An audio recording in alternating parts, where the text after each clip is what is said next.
जय हिंद प्यारे साथियों। Unique study with Ajay YouTube channel पर आप सभी का बहुत बहुत स्वागत है। और हमारी आईसीटी इंफॉर्मेशन कम्युनिकेशन टेक्नोलॉजी की जो सीरीज़ थी बिल्कुल हमारी कंटिन्यू चल रही थी। और उसमें हमने एक क्लास कंप्लीट कर लिया था जिसमें मैंने आपको बता दिया था कि आईटी और आईसीटी दोनों में क्या डिफरेंस है। आईसीटी आईटी का उपसमुच्चय है या आईटी आईसीटी का उपसमुच्चय है, इसको मैंने आपको बहुत ही अच्छे से समझा दिया था। ठीक है, आईटी का मतलब होता है इंफॉर्मेशन टेक्नोलॉजी और आईसीटी का मतलब होता है इंफॉर्मेशन कम्युनिकेशन टेक्नोलॉजी। ठीक है, आईटी आईसीटी का उपसमुच्चय होता है या आईसीटी आईटी का उपसमुच्चय होता है, ये आपको एक बार याद करना है। ठीक है, इसके अलावा मैंने आईसीटी के यूजेस बताए थे कि फ़िलहाल में आईसीटी का कितना महत्व है। आज यदि हम इस दुनिया में जी रहे हैं तो उसमें आईसीटी का कितना बड़ा योगदान है। हमें आईसीटी की क्या क्या कमियां हैं जिनकी वजह से आईसीटी ऐसी कौन कौन सी परिस्थितियां हैं, ऐसी कौन कौन सी कंडीशन है जो हमारे सामने आईसीटी की वजह से आई हैं। यदि आईसीटी नहीं होती तो उन स्थितियों का हमें सामना नहीं करना पड़ता। ठीक है, ओवरऑल मैं कहूँ कुछ शब्दों में तो मैंने आईसीटी के बारे में बताया, आईटी के बारे में बताया, आईसीटी के महत्व बताए, आईसीटी की खामियां बताई कि आईसीटी की वजह से क्या क्या सिचुएशन खराब हुई है। अब हम पढ़ेंगे। इसके अलावा मैंने आईसीटी के घटक बताए, जैसे हार्डवेयर के बारे में बताया मैंने, सॉफ्टवेयर के बारे में बताया मैंने, मानव संसाधन के बारे में बताया। ठीक है, जिसको हम मानविकीय संसाधन कहते हैं। और इसके अलावा मैंने दूर संचार एवं नेटवर्क प्रौद्योगिकी के बारे में बताया। ये सारे के सारे क्या हैं, बहुत ही अच्छे से मैंने आपको समझा दिए हैं। अब यहाँ पर हम बात करने वाले हैं आपके साथ में आईसीटी से रिलेटेड कुछ महत्वपूर्ण शब्द हैं। ठीक है, जैसे आईसीटी इंफॉर्मेशन एक शब्द है, कम्युनिकेशन एक शब्द है, टेक्नोलॉजी एक शब्द है। तो हमें इन शब्दों का मीनिंग भी पता होना चाहिए कि इनका मतलब क्या है। तो सबसे पहले मैं बताऊं आपको इंफॉर्मेशन। आई का मतलब होता है इंफॉर्मेशन। इंफॉर्मेशन शब्द है जो लैटिन भाषा के फॉर्मेट या फोरम शब्द से बना होता है। देखो ये चीज़ सुनकर आपको थोड़ा सा झटका लगा होगा कि यार इंफॉर्मेशन शब्द है जो फॉर्मेट या शब्द से बना है या फोरम शब्द से बना हुआ है। आपको थोड़ा सा अजीब लगा होगा कि इंफॉर्मेशन शब्द फॉर्मेटिया या फिर फोरम शब्द से बना है। फॉर्मेटिया का अर्थ होता है किसी वस्तु के वास्तविक रूप को जानना।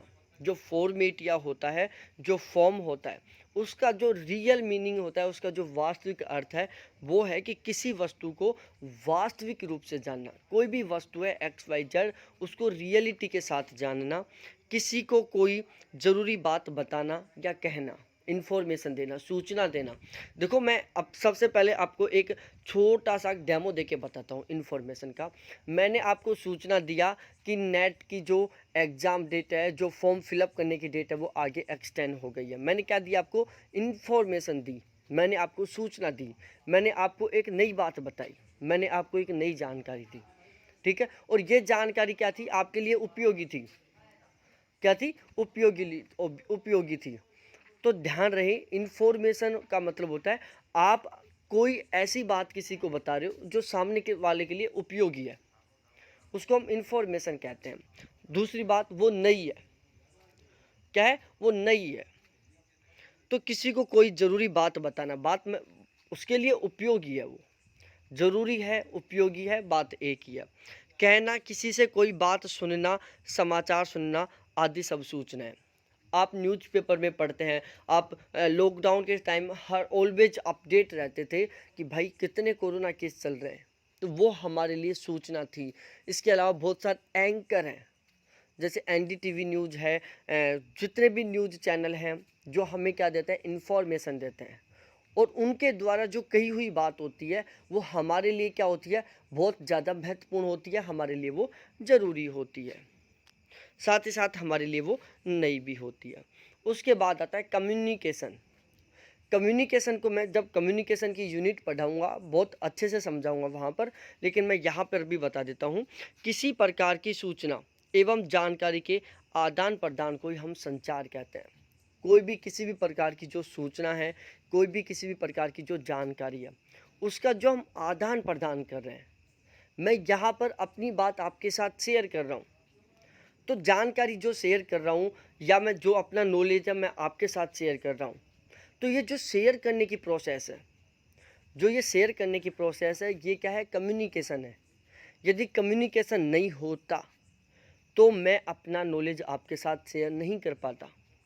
मेरे अंदर चाहे कितना भी ज्ञान क्यों ना है, यदि कम्युनिकेशन नहीं होता तो मैं किसी भी हाल में अपना ज्ञान आपके साथ शेयर नहीं कर पाता। आज मेरे अंदर जितना भी ज्ञान है, जितना भी नॉलेज है, मैं आपके साथ शेयर कर रहा हूँ। या इस दुनिया में जो भी कैंडिडेट अपनी मन की बात किसी दूसरे कैंडिडेट के साथ शेयर कर रहे हैं, तो वो सब किसकी वजह से हो रहा है? वो सब केवल और केवल कम्युनिकेशन की वजह से हो रहा है। ठीक है, कम्युनिकेशन के बारे में आगे मैं आपको फुल डिटेल्स बताऊंगा कि कम्युनिकेशन शब्द की उत्पत्ति कम्युनिस्ट से हुई है, कम्युनिस्ट या कम्युनिकेयर से हुई है, सारा डिटेल्स है जब हम कम्युनिकेशन का यूनिट पढ़ेंगे। टेक्नोलॉजी, प्रौद्योगिकी का उपयोग करके हम किसी भी काम को आसान और सुविधाजनक कर सकते हैं।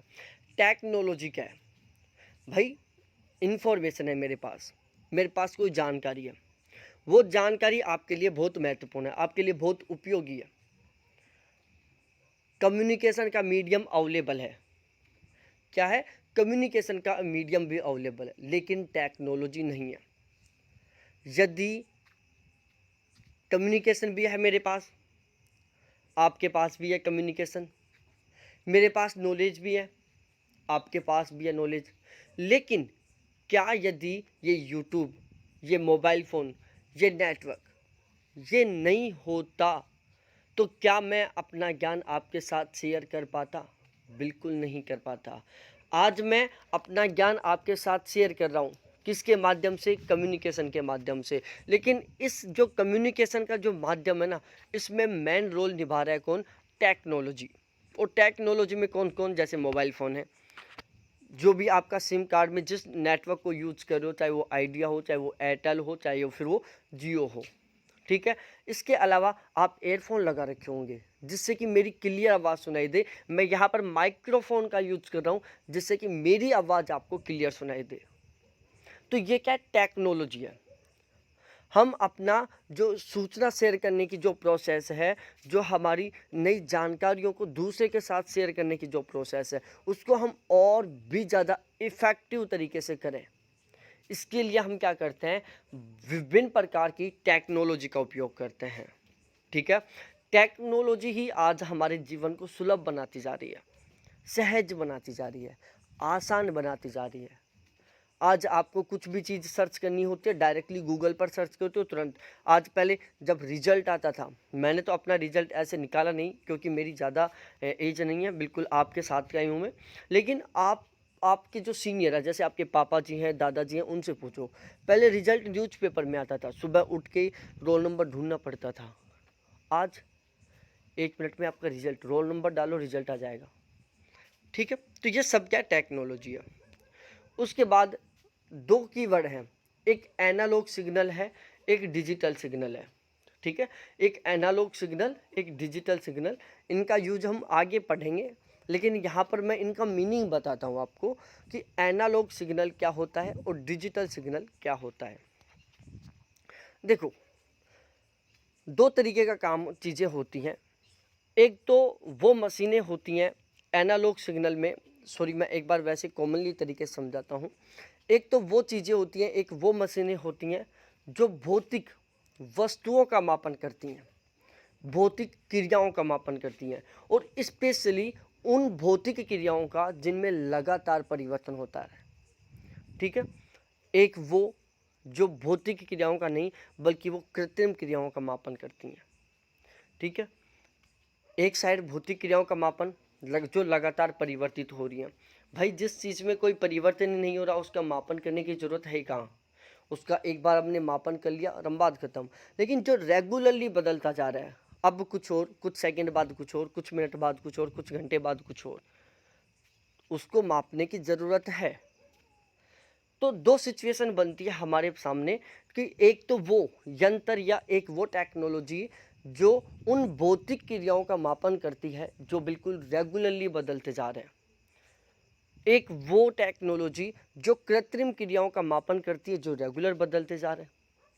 ठीक है, तो यही खेल है एनालॉग और डिजिटल के साथ, बस केवल आपको समझना है।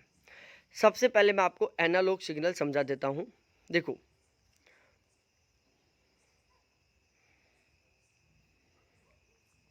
एनालॉग सिग्नल एक निरंतर तरंग है, ठीक है, जो एक समय अवधि में बदलती है। एक डिजिटल सिग्नल एक असतत लहर है जो बाइनरी फॉर्म में जानकारी लेती है। देखो, एनालॉग सिग्नल के बारे में मैं बता देता हूँ आपको। एनालॉग सिग्नल होते हैं जो परिवर्तनशील भौतिक चरों का मापन करते हैं। परिवर्तनशील भौतिक चरों का मापन करते हैं। अब परिवर्तनशील भौतिक चर क्या है? जैसे टेम्परेचर है। टेम्परेचर क्या है? एक भौतिक चर है, लेकिन क्या है? वो परिवर्तनशील है। नाइट में कुछ और है, मॉर्निंग में कुछ और है, दोपहर में कुछ और टेम्परेचर रहता है। हवा की गति है। हवा क्या है? एक भौतिक चर है, वो लगातार बदलता रहता है। कभी कितनी स्पीड आ रही है, कभी कितनी स्पीड आ रही है। स्पीडोमीटर है, हमारी गाड़ी के अंदर जो स्पीडोमीटर लगा होता है, वो रेस देते ही क्या हो जाता है? बदल जाता है। तो गति क्या है? एक भौतिक इकाई है। क्या है? भौतिक है, भौतिक इकाई है जो लगातार बदलती जा रही है। बरसात को मापने के लिए रेन गेज का उपयोग करते हैं, तो वो भी एक एनालॉग है, क्योंकि बरसात होना क्या है? एक भौतिक क्रिया है। ठीक है, तो ये सारी चीज़ें क्या होती है? एनालॉग सिग्नल है जो भौतिक क्रियाओं का मापन करता है, जो लगातार बदलती रहती हैं। ठीक है, जो एक समय अवधि में बदलती हैं। एक डिजिटल सिग्नल एक असतत लहर है। सतत और असतत का मतलब है, सतत लहर का मतलब होता है जो बिल्कुल लगातार बदलते जाते हैं। असतत लहर का मतलब है जो लगातार बदलते नहीं है। तो जो डिजिटल सिग्नल है वो एक असतत लहर है, जबकि जो एनालॉग सिग्नल है वो एक सतत लहर है, सतत तरंग है, निरंतर तरंग है। डिजिटल होता है जो बाइनरी फॉर्म में होता है। अब बाइनरी नंबर क्या होता है, बाइनरी फॉर्म क्या होता है, मैं आगे समझाऊंगा। यहाँ पर मैं आपको कुछ शब्दों में बता देता हूँ। देखो, फिलहाल में जो कंप्यूटर समझता है ना, फिलहाल में कंप्यूटर या मोबाइल फ़ोन जिस लैंग्वेज को समझते हैं उसको हम बाइनरी लैंग्वेज बोलते हैं। बाइनरी लैंग्वेज में दो वर्ड आते हैं, एक होता है जीरो और एक होता है एक। हम चाहे इनपुट किसी भी लैंग्वेज में करें, कंप्यूटर केवल जीरो और एक को समझता है। हमारे द्वारा जो भी इंफॉर्मेशन लिखी जाती है वो चाहे किसी भी लैंग्वेज में लिखी जाती हो, कंप्यूटर के द्वारा, ट्रांसलेटर के द्वारा उसे जीरो और एक, जिसको हम बाइनरी कोड बोलते हैं, मॉर्स कोड बोलते हैं, उसमें कन्वर्ट किया जाता है। ठीक है, तो जो डिजिटल सिग्नल होता है वो किस में काम करता है? बाइनरी फॉर्म में काम करता है, बाइनरी कोड में काम करता है, मतलब जीरो और एक के कोड में काम करता है। एनालॉग सिग्नल को साइन वेव द्वारा दर्शाया जाता है। जो एनालॉग सिग्नल होता है ना, उसको साइन वेव के द्वारा दर्शाया जाता है, तथा एक डिजिटल सिग्नल को स्क्वायर तरंगों के द्वारा दिखाया जाता है। देखो, वेव का मतलब यहाँ पर तरंग है। ठीक है, आप ऐसा मत समझना कि कंप्यूटर पढ़ रहे हैं तो वेब का मतलब वेबसाइट है। नो, वेब का मतलब यहाँ पर तरंग है। तो एनालॉग सिग्नल को साइन तरंग द्वारा दर्शाया जाता है, जबकि डिजिटल सिग्नल को स्क्वायर तरंग के द्वारा दिखाया जाता है। एक एनालॉग सिग्नल को आयाम, अवधि, आवर्ती, चरण के द्वारा वर्णित किया जाता है, जबकि एक डिजिटल सिग्नल को बिट दर, बिट अंतराल द्वारा वर्णित किया जाता है। जो एनालॉग सिग्नल है उसको आयाम, अब आयाम क्या होता है? देखो, ज़्यादा समझने की जरूरत नहीं है, फिजिक्स का टॉपिक है। तरंगों के बारे में बताता हूँ। देखो, तरंगें होती हैं कुछ इस तरीके से होती हैं। ठीक है, तो ये जो बीच की डिस्टेंस है ना, इसको हम आयाम कहते हैं। ठीक है, इसको हम क्या कहते हैं? आयाम कहते हैं। अब ये ज़्यादा भी हो सकती है, जैसे यहाँ पर क्या है, ये डिस्टेंस कम है तो इन तरंगों के बीच में आयाम कम है। यहाँ पर ये डिस्टेंस ज़्यादा है, मतलब तरंग के बीच में आयाम ज़्यादा है। यहाँ पर ये डिस्टेंस कम है, मतलब तरंग के बीच आयाम कम है। ठीक है, आवर्ती का मतलब होता है रिपीटेशन और अवधि का मतलब टाइम पीरियड। ठीक है, तो एनालॉग सिग्नल को आयाम, अवधि या आवर्तीय चरण द्वारा वर्णित किया जाता है, जबकि एक डिजिटल सिग्नल को बिट दर या बिट अंतराल के द्वारा वर्णित किया जाता है। एनालॉग सिग्नल की कोई निश्चित सीमा नहीं होती। जो एनालॉग सिग्नल होता है ना, उसकी कोई निश्चित सीमा नहीं होती। वो कितनी बार बदल रहा है कोई फिक्स नहीं है, वो कितना हो रहा है कोई फिक्स नहीं है। टेम्परेचर आप 1000 डिग्री सेल्सियस तक, लाख डिग्री सेल्सियस तक भी कर सकते हो।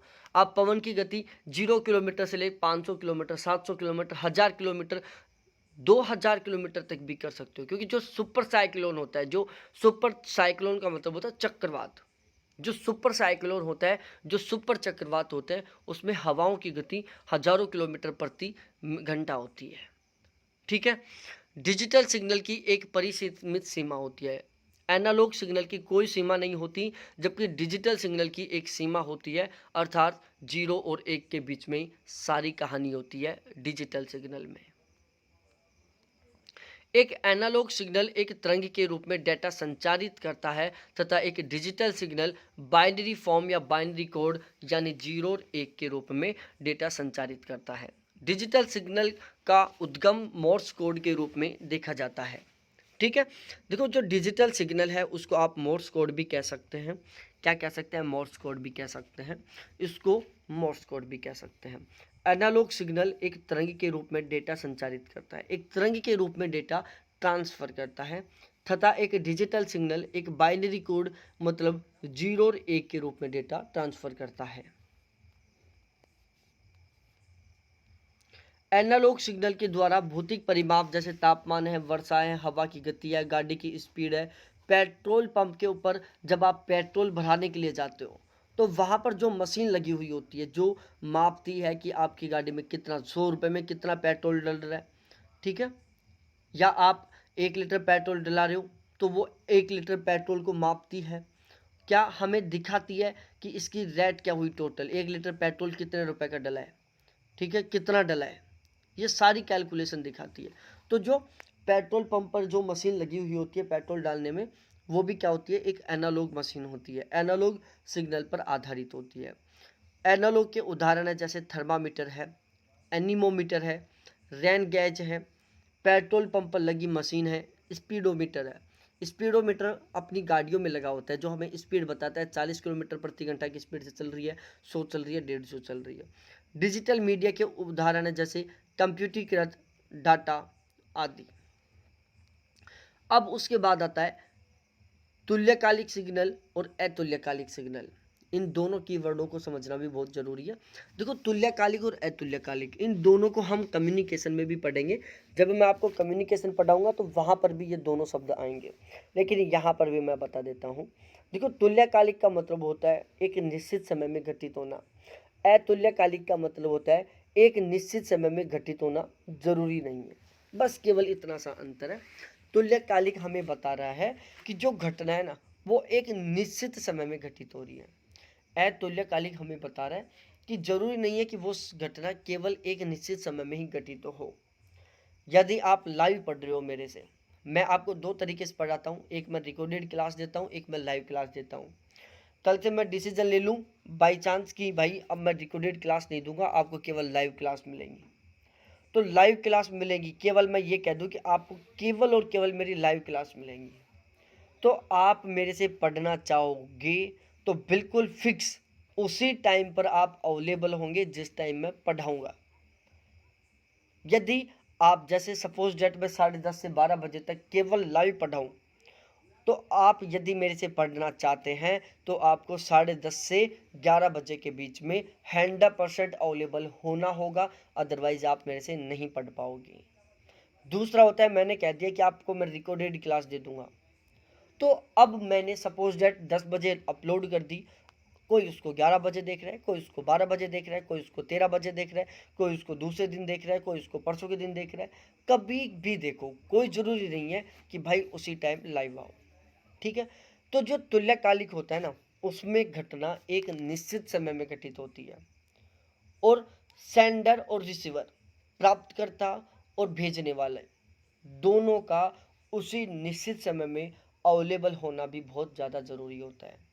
दूसरा होता है अतुल्यकालिक। अतुल्यकालिक में जो घटना होती है ना वो एक निश्चित समय में घटित नहीं होती। अतुल्यकालिक में सेंडर और रिसीवर दोनों का एक निश्चित समय में अवेलेबल होना भी जरूरी नहीं है। तुल्यकालिक इसमें घटना एक निश्चित समय में घटित होती है। घटना घटित होने के समय प्रेषक एवं प्राप्तकर्ता का एक निश्चित समय में उपस्थित होना जरूरी होता है। आप अपनी गर्लफ्रेंड से वीडियो कॉल कर रहे हो, ठीक है, आपने डिसाइड किया मैं मेरी अपनी जानू, सोना, मोना, टोना, बाबू से वीडियो कॉल करूं, उसका फेस देखूं मैं, उसकी स्माइल देखूं मैं, ठीक है, आपने वीडियो कॉल किया। तो आप ऐसा नहीं कर सकते कि चलो मैंने वीडियो कॉल किया, वो उस टाइम अवेलेबल नहीं है। क्या आप ऐसे वीडियो कॉल कर सकते हो कि आपने कॉल किया, उसने आपको कॉल अटेंड नहीं किया? तो क्या आप वीडियो कॉल कर सकते हो? ऐसे नहीं कर सकते। आप अपने जानू, सोना, मोना, टोना से वीडियो कॉल कैसे कर सकते हो? जब आप वीडियो कॉल करो उसी टाइम वो आपकी वीडियो कॉल को एक्सेप्ट करे, फिर आप दोनों बातें करो, ठीक है, तो ही हो पाएगी ना भाई, तभी हो पाएगी वीडियो कॉल कि जब आपने कॉल किया। जैसे सपोज दैट आपने अब भी कॉल किया, अब भी उसने आपका कॉल अटेंड किया और आपने अपनी प्यार की, मन तन की जो बातें थी, रोमांस की जो बातें थी, वो चालू कर दी, ठीक है। यदि ऐसा होता कि आपने वीडियो कॉल किया लेकिन उसने एक्सेप्ट नहीं किया, तो क्या आपकी बातें हो पाएंगी? नहीं हो पाएंगी। तो जो वीडियो कॉल हो रही है, व्हाट्सएप वीडियो कॉल हो रही है, फिर या जूम पर जो क्लासेज हो रही हैं, या फिर जूम पर जो कॉलिंग हो रही है, ये सारा सब कुछ किसका उदाहरण है? तुल्यकालिक का उदाहरण है। किसका? तुल्यकालिक का। यदि मैं सपोज डेट क्लास में पढ़ा हूँ ऑफलाइन, आप मेरे से ऑफलाइन पढ़ने के लिए आ रहे हो मेरी कोचिंग में, ठीक है, तो वहाँ पर भी कैसा होगा? तुल्यकालिक होगा। यदि आपको मेरी क्लास लेनी होगी, यदि आपको मेरे से पढ़ना होगा, तो आपको बिल्कुल एक निश्चित समय पर अवेलेबल होना जरूरी होगा। यदि मैं आपको 10 से 11 बजे तक पढ़ा रहा हूँ ऑफलाइन कोचिंग में, तो आपको बिल्कुल 10 से 11 बजे ही पहुँचना पड़ेगा।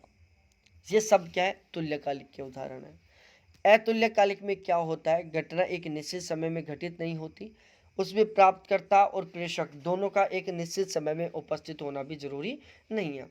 जैसे आपने अपने सोना, मोना, टोना, बाबू से क्या किया? वीडियो बनाया, वीडियो रिकॉर्ड किया अपना, और उसके पास भेज दिया कि जान क्या हाल है, मैं तेरे को बहुत मिस कर रहा हूँ, you are looking awesome, you are my जान, यू आर माई हर्ट। जो भी बातें थी वो आपने रिकॉर्ड करके वीडियो रिकॉर्डिंग की और उसके पास भेज दिया। आपके सोना, मोना, टोना ने आपकी वीडियो देखा, वो इमोशनल हो गई, भावनाओं में खो गई, उसके अंदर प्यार जग गया, रोमांस आ गया। उसने तुरंत रिप्लाई दिया कि लव यू टू माई बाबू। उसने किस भी दे दिया, बहुत सारी उसने अपनी जो भी फीलिंग थी वो सारी सारी वापस एक वीडियो बना के और भेज दी। तो यहाँ पर सपोज डेट आपने अपना वीडियो रिकॉर्ड करके भेजा 10:10 पर, उसने अपना वीडियो रिकॉर्ड करके भेजा 12:10 पर, 2 घंटे का अंतर हो सकता है, 2 दिन का भी अंतर हो जाए, हो सकता है 2 मिनट का भी अंतर हो जाए। तो ये क्या है? अतुल्यकालिक। क्योंकि इस सिचुएशन में प्रेषक मतलब आपका, प्राप्तकर्ता मतलब आपकी जानू, सोना, मोना, टोना, उसका एक निश्चित समय पर अवेलेबल होना जरूरी नहीं है। जब टाइम मिले तब रिप्लाई दे। ये उदाहरण है अतुल्यकालिक का, ठीक है। तो ये आपको अच्छे से समझ में आया कि नहीं आया? एक बार कमेंट सेक्शन में कमेंट करके बताओ प्यारे साथियों। अब मैं आपको पढ़ाता हूँ कंप्यूटर के बारे में। सबसे मेन कहानी है कंप्यूटर की। देखो कंप्यूटर, कंप्यूटर शब्द है जो लैटिन भाषा के कंप्यूट से बना है। किससे बना है? कंप्यूट से। कंप्यूटर शब्द लैटिन भाषा के कंप्यूट से बना है, जिसका मतलब होता है गणना करना, कैलकुलेशन करना। जो कंप्यूटर शब्द है वो लैटिन भाषा के कंप्यूटर से बना है, जिसका अर्थ होता है गणना करना या कैलकुलेशन करना। कंप्यूटर को हिंदी में संगणक कहते हैं। अब आप बोलोगे कि सर ये ऐसे शब्द क्यों बता रहे? भाई आता है ऐसा क्वेश्चन, राजस्थान यूनिवर्सिटी का पीएचडी एंट्रेंस एग्जाम हुआ, उसमें आया ऐसा क्वेश्चन। यह अभिकल यंत्र है, प्रोग्रामेबल मशीन है। ये जो कंप्यूटर है वो क्या है? एक प्रोग्रामेबल मशीन है, मतलब एक अभिकल्प यंत्र है जो क्या करता है? प्रोग्राम को कैलकुलेट करने का काम करता है, प्रोग्राम को संचालित करने का काम करता है, प्रोग्राम को चलाने का काम करता है। इसलिए इसका अन्य नाम भी अभिकल्पित भी हैं। कुछ कुछ किताबों में कंप्यूटर शब्द की उत्पत्ति लैटिन भाषा की कंप्यूटर से भी बताई गई है, लेकिन यदि प्रश्न में कंप्यूटर और कंप्यूट दोनों ऑप्शन आते हैं तो सही उत्तर कंप्यूट होगा। ध्यान रहे, देखो मैंने आपको स्टार्ट में बताया था कि कंप्यूटर शब्द है जो एक लैटिन भाषा के कंप्यूट शब्द से बना हुआ है, लेकिन आपको बहुत सारी किताबों में देखने को मिलेगा कि कंप्यूटर शब्द है जो लैटिन भाषा के कंप्यूटेर से मिलकर बना है।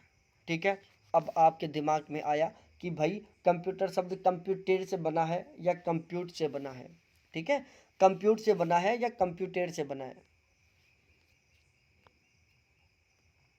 आपके दिमाग में आएगा कि भाई कंप्यूटर शब्द है जो लैटिन भाषा के कंप्यूटेर से बना है या कंप्यूट से बना है।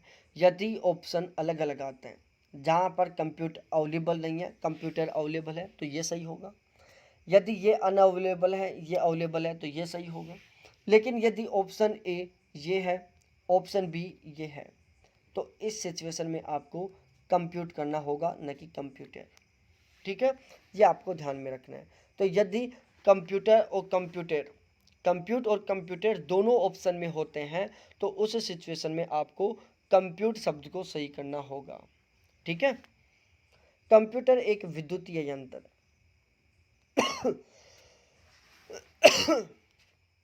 कंप्यूटर क्या है? एक विद्युतीय यंत्र है जो गणना करने के लिए उपयोग में आता है। कंप्यूटर क्या है? एक विद्युतीय यंत्र है जो गणना करने में प्रयोग लिया जाता है। ठीक है, अब हम पढ़ते हैं थोड़ा सा आगे चलकर, और अब हम यहाँ पर पढ़ रहे थे। देखो मैंने आपको पहले भी बताया था, अभी भी बता रहा हूँ, कंप्यूटर शब्द लैटिन भाषा के कंप्यूट और कंप्यूटर दोनों से मिलके बना हुआ है। क्योंकि कुछ बुकों में पढ़ोगे तो वहाँ पर कंप्यूटर लिखा हुआ है और कुछ बुकों में पढ़ोगे तो आपको कंप्यूट लिखा मिला होगा। देखो जो यहाँ पर क्या है, एक थोड़ी सी मैं बता देता हूँ। केवीएस मदान देख लो, चाहे ऑक्सफोर्ड देख लो, चाहे दृष्टि आईएएस देख लो। नहीं, दृष्टि में, इसमें अरियंत वाली में नहीं, अरियंत वाली में तो कंप्यूटर लिखा हुआ है कि कंप्यूटर शब्द की उत्पत्ति कंप्यूट से हुई है, लैटिन भाषा के कंप्यूट से हुई है। लेकिन यदि आप बात करोगे केवीएस मदान का या फिर ऑक्सफोर्ड का, तो उसमें लिखा हुआ है कि कंप्यूटर शब्द की उत्पत्ति कंप्यूटर शब्द से हुई है। ठीक है, और उसमें उन्होंने आगे भी लिखा है कि जिसका मतलब होता है गणना करना। ठीक है, केवीएस मदान ने और ऑक्सफोर्ड वाले ने क्या बता रखा है कि कंप्यूटर शब्द की उत्पत्ति लैटिन भाषा के कंप्यूटर शब्द से हुई है, जिसका अर्थ होता है गणना करना। और जब आप गूगल से ट्रांसलेट करोगे ना, तो कंप्यूटर कोई शब्द ही नहीं है। क्या है शब्द? कंप्यूट। और कंप्यूट का मतलब क्या होता है? गणना करना होता है। ठीक है, जब आप गूगल पर भी सर्च करोगे तो अभी आपको यही देखने को मिलेगा, कंप्यूट ही देखने को मिलेगा, कंप्यूटर नहीं मिलेगा। ठीक है, तो मैंने आपको कल दोनों कंडीशन समझाई थी। यदि ऑप्शन में दोनों आते हैं, कंप्यूटर भी आता है, कंप्यूट भी आता है, तो आपको कंप्यूट करना है आपके आंसर को बिल्कुल सही करने के लिए।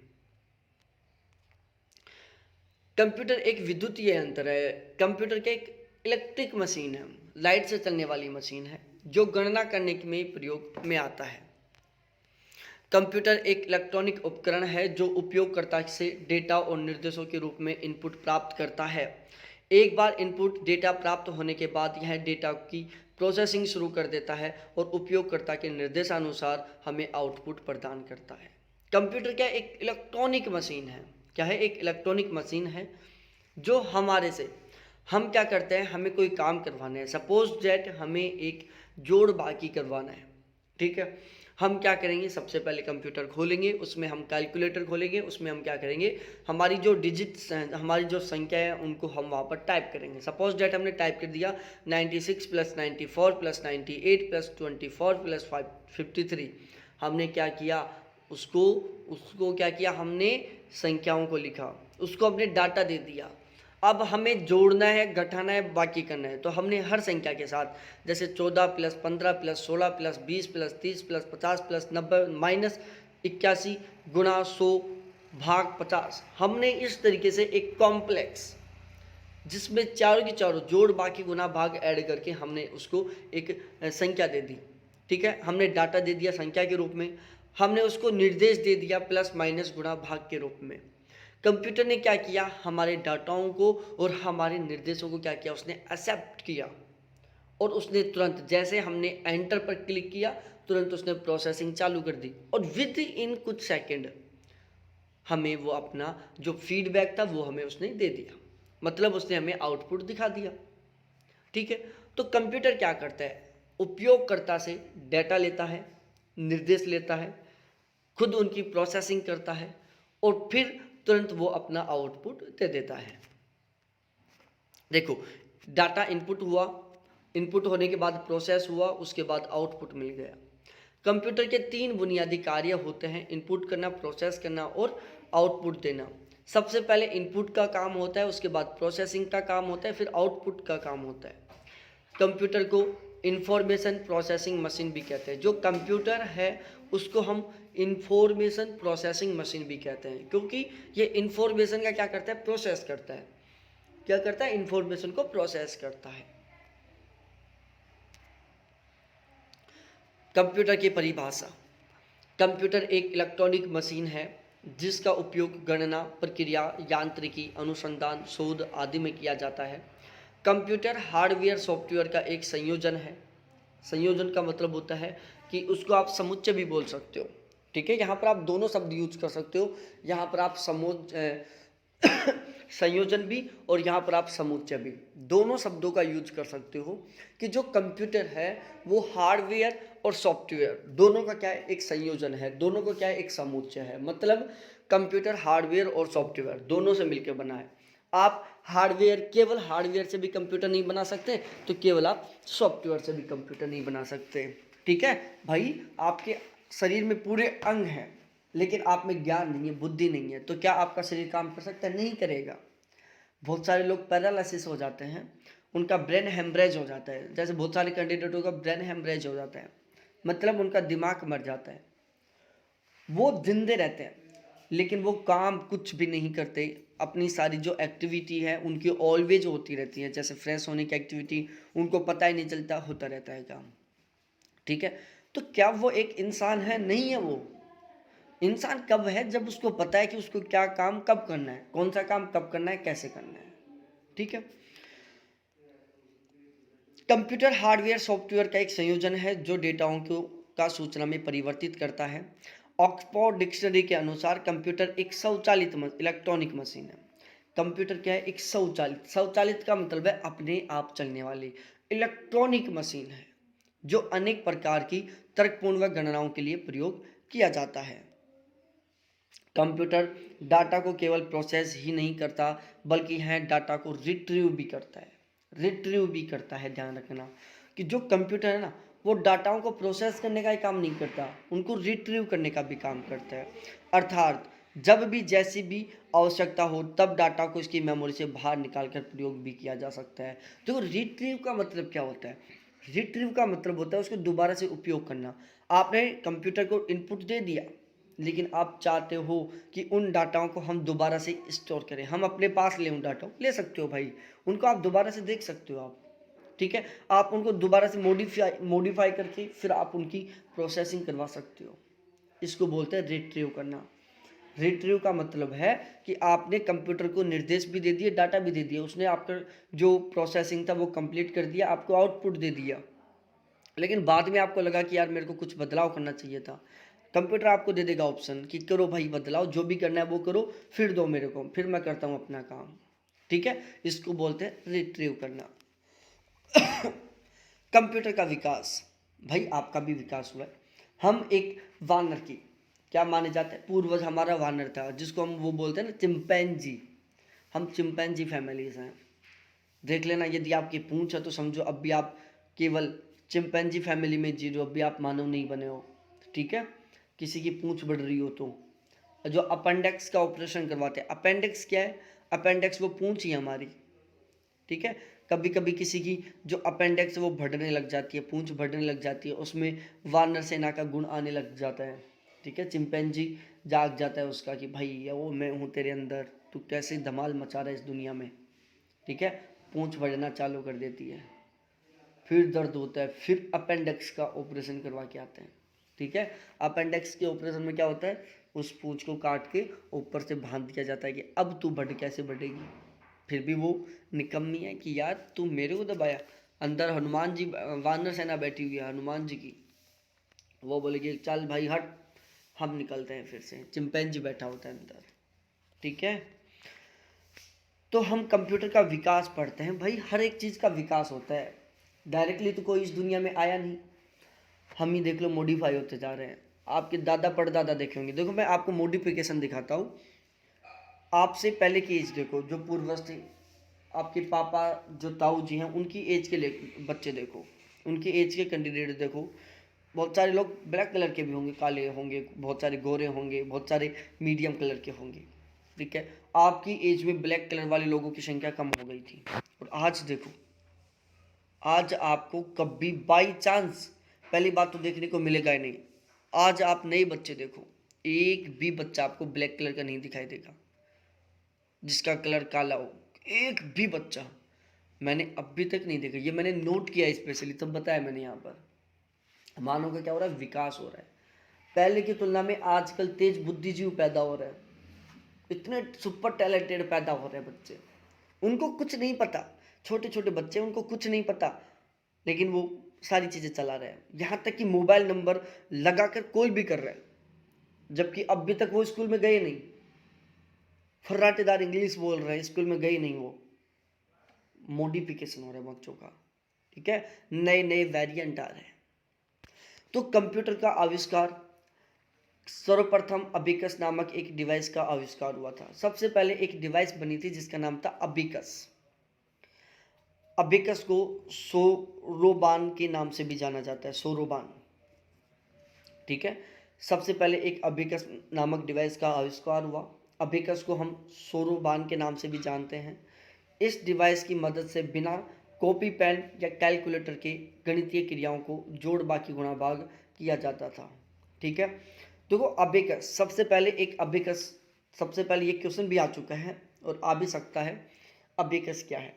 कंप्यूटर का सबसे पहला कंप्यूटर कौन सा था, तो ये आपको पता होना चाहिए। जब आप भाई कंप्यूटर पढ़ रहे हो, आप कंप्यूटर का जो पहला कंप्यूटर था उसके बारे में नहीं जानते, तो फिर आपका पढ़ना धिक्कार है। जैसे मैं इंसान हूँ, मेरे को पता है कि मैं चिंपैंजी की फैमिली से हूँ, मैं ही नहीं। आप सोच रहे हो कि सर चिंपैंजी है, भाई तुम भी हो। ठीक है, और स्पेशली आप देखना, आपके यदि पूंछ पीछे की साइड होती है अपेंडिक्स, यदि आपके पूंछ है तो समझो आप अब भी केवल वानर सेना में जी रहे हो, आप चिंपैंजी वाली लाइफ आपकी अब भी। ठीक है, तो एक बार ट्राई कर लेना, पूंछ तो नहीं है आपकी, वरना फिर बाद में आप जंपिंग करना भी चालू कर दोगे, एक दीवार मकान से दूसरी दीवार, एक मकान से फिर दूसरी दीवार, एक मकान से फिर दूसरी दीवार, ऐसे 10-10 फीट की लंबी जंपिंग करोगे। 10-10 फीट क्या है, 20-20, 30-30 फीट की। तो अबेकस क्या था, अबेकस सबसे पहला कंप्यूटर था। और जो पहला कंप्यूटर था ना, वो केवल जोड़ना, बाकी करना, गुणा करना और भाग करने का ही काम करता था। ठीक है, जोड़, बाकी, गुणा, भाग करने का काम करता था। ठीक है, तो जो पहला कंप्यूटर था वो अबेकस था, जो केवल कैलकुलेट करने का ही काम करता था, जो कि सोरोबान के नाम से जाना जाता था। ठीक है, किसके नाम से, सोरोबान के नाम से। 1822 में पास्कल या पास्कलाइन डिवाइस का निर्माण हुआ, जिसका उपयोग केवल जोड़ने घटाने के लिए किया जाता था, इसलिए पास्कलाइन को एडिंग मशीन भी कहा जाता है। 1822 में फिर से एक नई मशीन बन गई जिसका नाम था पास्कल या पास्कलाइन। ठीक है, 1822 में फिर से एक नई मशीन बन गई जिसका नाम था पास्कल या पास्कलाइन। और पास्कलाइन केवल एक ऐसी मशीन थी जिसका उपयोग जोड़ने और घटाने के लिए किया जाता था। ठीक है, इसलिए पास्कलाइन या पास्कलाइन मशीन को क्या कहने लग गई, एडिंग मशीन कहने लग गए। एडिंग, कंफ्यूज मत हो ना, ऐड का मतलब बड़ा जोड़ना, और एडिंग का मतलब वो जोड़ने वाली मशीन। मेरे को आज भी याद है, आज भी मेरी अंग्रेजी कमज़ोर है, पहले भी मेरी कमज़ोर थी। ठीक है, लेकिन आज थोड़ी सी सही हो गई, मतलब 19-20 का अंतर हुआ है, ज़्यादा अंतर नहीं हुआ। पहले जब 8th क्लास तक था, 10th तक इंग्लिश मीडियम, मतलब इंग्लिश पढ़ाते थे, लेकिन टीचर ऐसे थे पढ़ाने वाले, जो खुद पहले इंग्लिश पढ़ के आते थे चैप्टर को, फिर हर लाइन के नीचे उसका हिंदी मीनिंग लिख कर लाते थे, पूरी किताब को रंग कर लेके आते थे खुद, फिर हमें पढ़ाते थे। तो खुद आप सोच सकते हो, हम उन टीचरों के साथ पढ़े हुए हैं। तो उस टाइम क्या होता था, कमिंग, जैसे जहाँ पर भी रहा शब्द आ रहा है ना, रहा, क्योंकि हमें कंटिन्यू टेंस पढ़ाया गया था जिसमें कहा गया था कि इज एम आर, ये यदि किसी भी सेंटेंस की लास्ट में रहा रही आ रहा है तो आप इज एम आर लगा दो।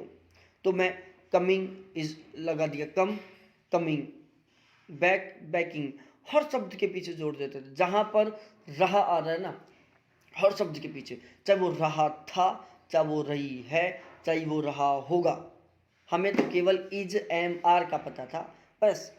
आगे डिपेंड करता था कि इज एम आर किसके साथ लगाना है, ही सी, बस इसके अकॉर्डिंग चलते थे, हिज हर। तो ऐसी धुआंधार इंग्लिश थी, ठीक है। तो ऐसे ध्यान रखना है आपको। चार्ल्स बेबेज द्वारा एनालिटिकल इंजन का आविष्कार किया गया। चार्ल्स बेबेज नाम के एक विद्वान थे। बेबेज बेबी शब्द नहीं है, ध्यान रखना कभी आप ओ तेरी बेबी शब्द आ गया है, नहीं नहीं, बेबेज है बेबेज। आज से आप भी अपने सोना बोना टानू को बेबेज नाम से बुला सकते हो, Babbage please come. Charles Babbage द्वारा एनालिटिकल इंजन का आविष्कार किया गया। यह मशीन पूर्णतः स्वचालित थी। स्वचालित का मतलब वो ऑटोमेटिक थी तथा गणितीय क्रियाओं को बड़ी सरलता से हल करती थी। इस मशीन की गति 60 गणनाएं प्रति मिनट थी। चार्ल्स बेबेज का कंप्यूटर का जनक भी कहा जाता है। चार्ल्स बेबेज द्वारा क्या किया गया, एनालिटिकल इंजन का आविष्कार किया गया। जो एनालिटिकल इंजन था ना, वो एक ऐसी मशीन थी जो अपने आप चलती थी, स्वचालित थी, गणितीय क्रियाओं को बहुत ही आसानी के साथ करती थी। इस मशीन की जो स्पीड थी वो 60 गणनाएं प्रति सेकंड थी। चार्ल्स बेबेज को कंप्यूटर का जनक कहा जाता है। उसके बाद में आ गया mark first computer. Doctor Howard A Aiken और ने sorry doctor Howard A Aiken ने आईबीएम के साथ मिलकर एक स्वचालित गणना करने वाली मशीन को विकसित किया। मार्क फर्स्ट क्या थी, एक कंप्यूटर था मार्क फर्स्ट, जिसको विकसित किसने किया था, डॉक्टर हॉवर्ड ए अल्किन ने। डॉक्टर हार्वर्ड ए ऑल्किन द्वारा मार्क फर्स्ट नामक एक स्वचालित कंप्यूटर मशीन का निर्माण किया गया, एक कंप्यूटर को विकसित किया। मार्क फर्स्ट दुनिया का पहला विद्युत यांत्रिक कंप्यूटर था, क्योंकि इसमें विद्युत एवं यांत्रिक दोनों प्रकार के उपकरण लगे हुए थे, ठीक है। मार्क फर्स्ट था जो दुनिया का एकमात्र पहला ऐसा कंप्यूटर था जिसमें विद्युत और यांत्रिक दोनों चीजें लगी हुई थी, दोनों उपकरण लगे हुए थे, उसमें इलेक्ट्रिक और यांत्रिक दोनों तरीके की डिवाइस लगी हुई थी। इसके द्वारा जोड़ बाकी गुणा भाग का काम किया जाता था। Any A N I A C E N I A C ENIAC. ENIAC की फुल फॉर्म याद करो सबसे पहली बात तो, इलेक्ट्रॉनिक, ए का मतलब है इलेक्ट्रॉनिक, एन का मतलब है न्यूमेरिकल, आई का मतलब है इंटीग्रेटर, ए का मतलब है एंड, और सी का मतलब है कंप्यूटर, ठीक है। ध्यान से दोबारा सुनना, ए का मतलब है इलेक्ट्रॉनिक, एन का मतलब है न्यूमेरिकल, आई का मतलब है इंटीग्रेटर, ए का मतलब है एंड, और सी का मतलब है कंप्यूटर, ठीक है। ENIAC electronic, numerical, integrator and computer. यह पहला आम उद्देश्य इलेक्ट्रॉनिक कंप्यूटर था। यह पहला एक ऐसा कंप्यूटर था जिसका बिल्कुल आम उपयोग किया जा सकता है, हर कोई के उपयोग करने वाला पहला ये कंप्यूटर था, ठीक है। तो जो एनिएक है ये एक पहला आम उद्देश्य इलेक्ट्रॉनिक कंप्यूटर था। यह एक पूर्ण ट्यूरिंग वाला डिजिटल कंप्यूटर था। क्या था, यह एक पूर्ण ट्यूरिंग वाला डिजिटल कंप्यूटर था जिसे संगणना की संपूर्ण समस्याओं के समाधान के लिए पुनः प्रोग्रामित किया जा सकता है, ठीक है। जो एनिएक है ये क्या था, एक ऐसा ट्यूरिंग वाला डिजिटल कंप्यूटर था।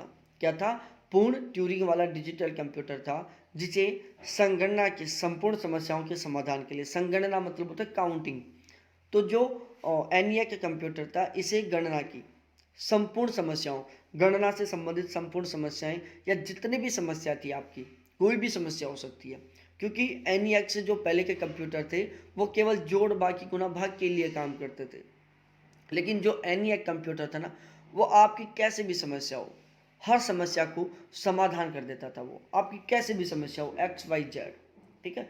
भाई आज जो कंप्यूटर ना उससे तो बहुत लो लेवल का कंप्यूटर था।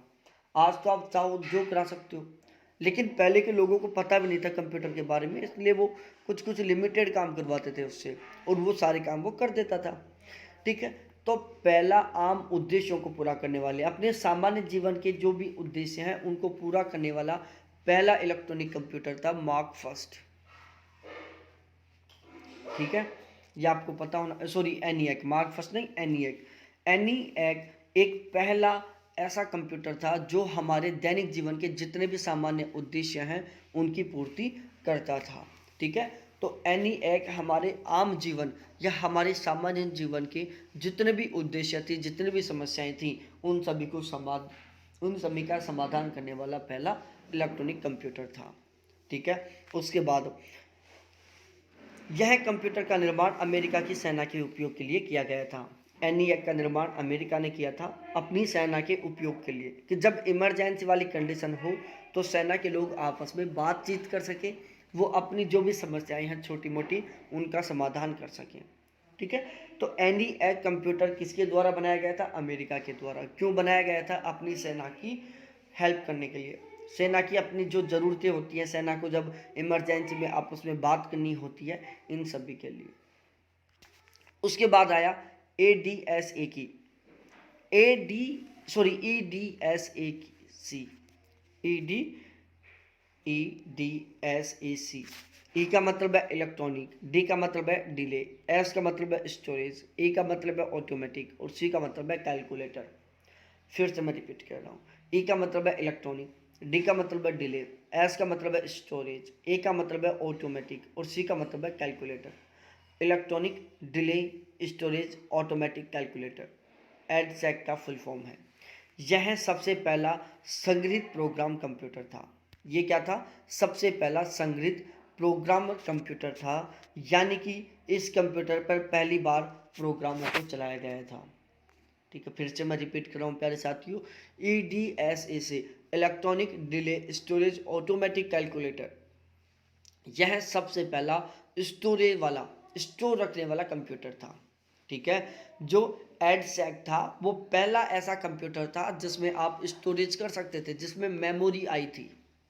उससे पहले के जो कंप्यूटर थे ना, वो भुलक्कड़ स्वभाव के थे, उनमें दिमाग नहीं था, उनमें मेमोरी नहीं थी। दिमाग तो था, काम करते थे, लेकिन मेमोरी नहीं थी, याददाश्त तक नहीं थी उनमें। जो एडसेक था वो पहला ऐसा कंप्यूटर था जिसमें मेमोरी आई थी, यानी कि इस कंप्यूटर पर पहली बार प्रोग्राम को चलाया गया था, और इस कंप्यूटर में प्रोग्रामों को भी पहली बार ही चलाया गया था।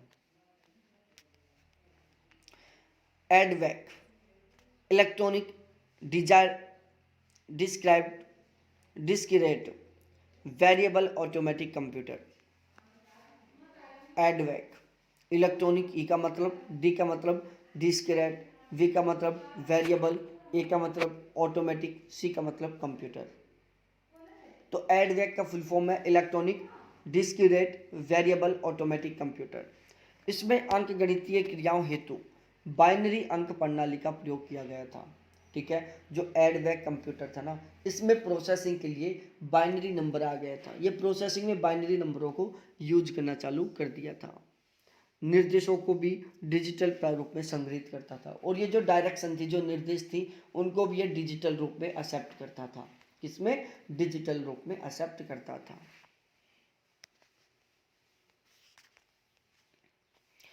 UNIVAC, universal automatic computer.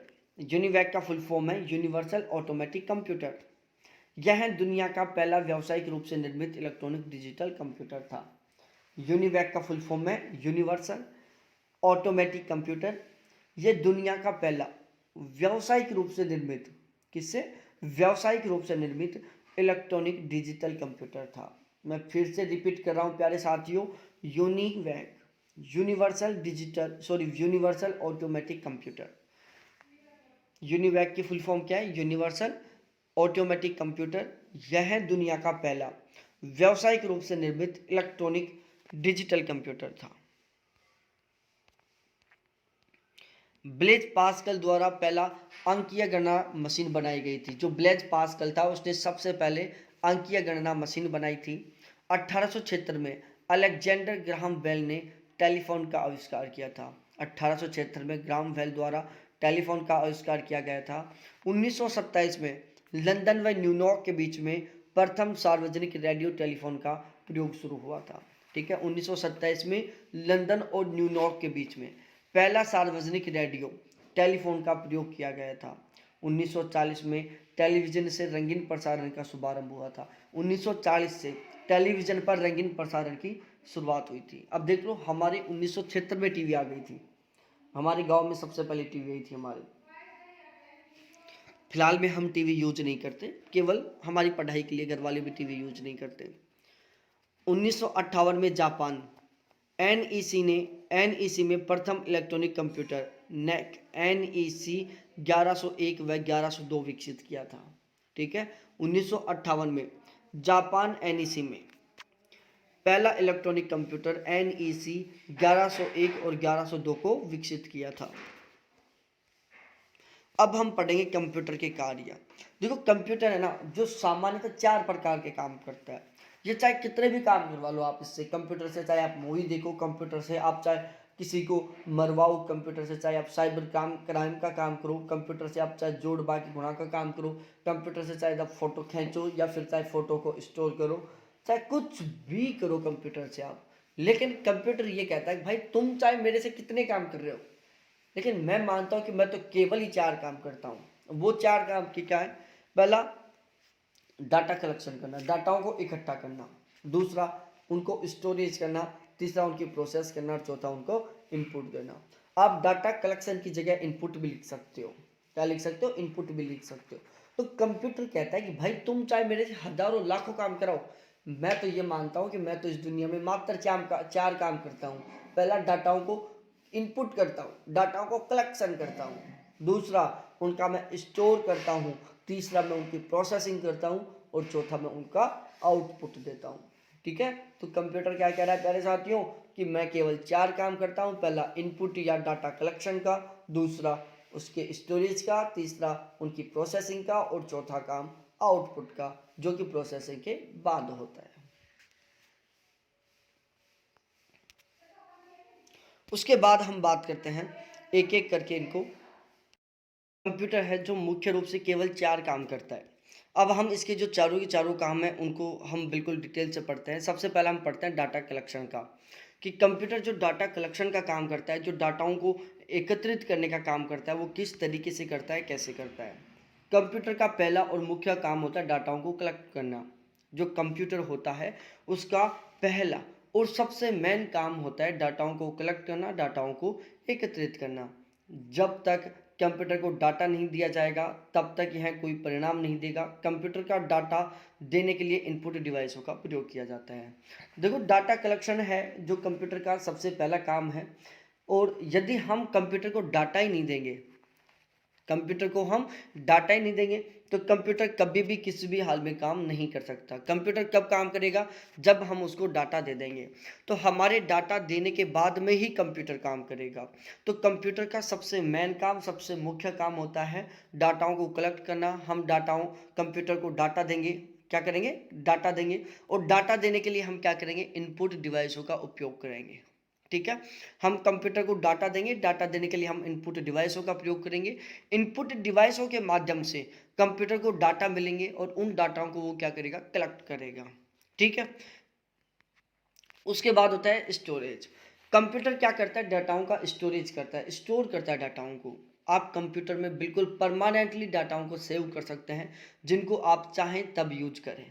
ठीक है, तो जब इनपुट डाटा का परिणाम प्राप्त होता है तब उस परिणाम को भी कंप्यूटर भविष्य के लिए संग्रहित करता है। देखो, कंप्यूटर है ना, 2 तरीके से डाटाओं को सेव करता है। एक तो कंप्यूटर उन डाटाओं को सेव करता है जो हम उसको इन प्रोसेसिंग के लिए देते हैं। दूसरा, कंप्यूटर उन डाटाओं को भी सेव करता है जो रिजल्ट देता है। कंप्यूटर ने क्या किया? हमने कंप्यूटर को डाटा दिया, कंप्यूटर ने उन डाटाओं को सेव कर लिया। फिर कंप्यूटर ने प्रोसेसिंग का काम किया।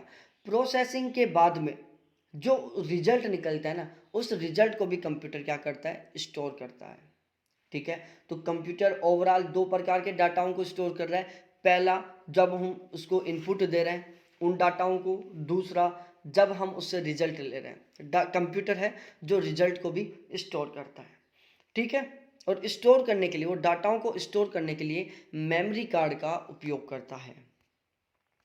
फिर हम थोड़ा आगे बढ़ते हैं और आगे की ओर चलेंगे तो अब हम पढ़ेंगे डाटा प्रोसेसिंग। देखो कंप्यूटर को डाटा मिल गया, कंप्यूटर ने इनपुट डाटाओं को स्टोर कर लिया प्रोसेसिंग के लिए। कंप्यूटर को हमने निर्देश भी दे दिया, हमने डायरेक्शन दे दी कंप्यूटर को, हमने कंप्यूटर को निर्देश दे दिया कि भाई तेरे को ये काम करना है। और जैसे हम फिर इनपुट एंटर पर क्लिक करेंगे, एंटर पर क्लिक करते ही कंप्यूटर क्या करता है, उन डाटाओं की प्रोसेसिंग चालू कर देता है। जैसे हमने निर्देश दिए थे, जो जो हमने कंप्यूटर को निर्देश दिए हैं बिल्कुल ठीक उन्हीं निर्देशों के अनुसार कंप्यूटर क्या करता है, उन डाटाओं की प्रोसेसिंग चालू कर देता है। जो भी हम जोड़, बाकी, गुणा, भाग, एक्स, वाई, जेड, जो भी हम कंप्यूटर को डायरेक्शन दे रहे हैं, उन डायरेक्शनों को एक्सेप्ट करके कंप्यूटर क्या करता है, प्रोसेसिंग का काम चालू कर देता है। ठीक है, तो हम कंप्यूटर को डाटा इनपुट कर रहे हैं, हम कंप्यूटर को डाटा दे रहे हैं, कंप्यूटर ने इनपुट डाटाओं को प्रोसेसिंग के लिए स्टोर कर लिया। हमने कंप्यूटर को निर्देश दिए, हमारे निर्देशानुसार, किसके अनुसार, हमारे निर्देशानुसार कंप्यूटर ने उन डाटाओं को क्या कर दिया, प्रोसेसिंग करना चालू कर दिया। क्या कभी ऐसा हुआ है कि आपने कंप्यूटर को जोड़ने के लिए कहा और उसने घटाने का काम कर दिया हो, उसने भाग देने का काम कर दिया हो? कभी नहीं होगा ऐसा। क्यों? क्योंकि कंप्यूटर केवल वो ही काम करता है जो हम उसको निर्देशित करते हैं, जो हम उसको डायरेक्ट हम देते हैं। ठीक है, और कंप्यूटर है जो प्रोसेसिंग के लिए सीपीयू का उपयोग करता है, सेंट्रल प्रोसेसर यूनिट का उपयोग करता है, प्रोसेसिंग यूनिट का उपयोग करता है। तो कंप्यूटर जो प्रोसेसिंग का, जैसे हमारे हमारे शरीर में क्या है, दिमाग है। दिमाग क्या करता है, सही गलत का डिसीजन लेता है। हम जोड़ते हैं, हम गुणा करते हैं, हम भाग करते हैं, हम लॉजिकल काम करते हैं, सारे हम जो भी एक्टिविटी करते हैं ना, वो किसकी वजह से करते हैं, ब्रेन की वजह से करते हैं। यदि ब्रेन गायब तो हमारे जो ये अंदर काम करने की कैपेसिटी है वो गायब। हम फिर यदि ब्रेन गायब हो गए ना तो हम ना किसी को देखेंगे, सामने वाला बोलेगा देख कितना एटीट्यूड में, देख भी नहीं रहा, उसको पता नहीं कि भाई इसका ब्रेन नहीं है।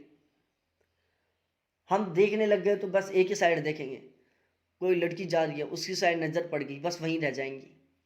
लड़की सोचेगी कि यार ये कितना प्यार में पागल है, मेरे को कितना चाहता होगा। तो बिल्कुल एक टक की नज़र से देख रहा है। उस पगली को पता होना चाहिए कि पगली ये तेरी तरफ नहीं देख रहा, इसमें तो ब्रेन ही नहीं है। क्या है, ब्रेन ही नहीं है। तो बिना ब्रेन के हम काम नहीं कर सकते ना। बिल्कुल उसी तरीके से कंप्यूटर को भी काम कराने के लिए, प्रोसेसिंग के लिए क्या दे दिया, एक हमने दिमाग दे दिया, और उस दिमाग का नाम है सीपीयू। क्या है, सीपीयू। कंप्यूटर में दिमाग नहीं होगा, सीपीयू नहीं होगा, तो कंप्यूटर बिल्कुल उसी आदमी की तरह काम करेगा जिसके अंदर ब्रेन नहीं है। Data output, data output computer का अंतिम काम होता है, लास्ट काम होता है कंप्यूटर का। उपयोगकर्ता को परिणाम दिखाने या बताने के लिए आउटपुट डिवाइसों का उपयोग किया जाता है। ठीक है, जो आउटपुट है, आउटपुट क्या होता है, हमने कंप्यूटर को इनपुट दिया, डाटा दिया, कंप्यूटर ने डाटाओं को स्टोर किया, फिर उसने प्रोसेसिंग की, प्रोसेसिंग के बाद में कुछ रिजल्ट निकला, और उस रिजल्ट को कंप्यूटर ने स्टोर किया, साथ ही साथ उसे हमें दिखा दिया कि ले पकड़ भाई, तूने जो काम दिया था उसका ये रिजल्ट है। उसने हमें तुरंत क्या किया, रिजल्ट दिया।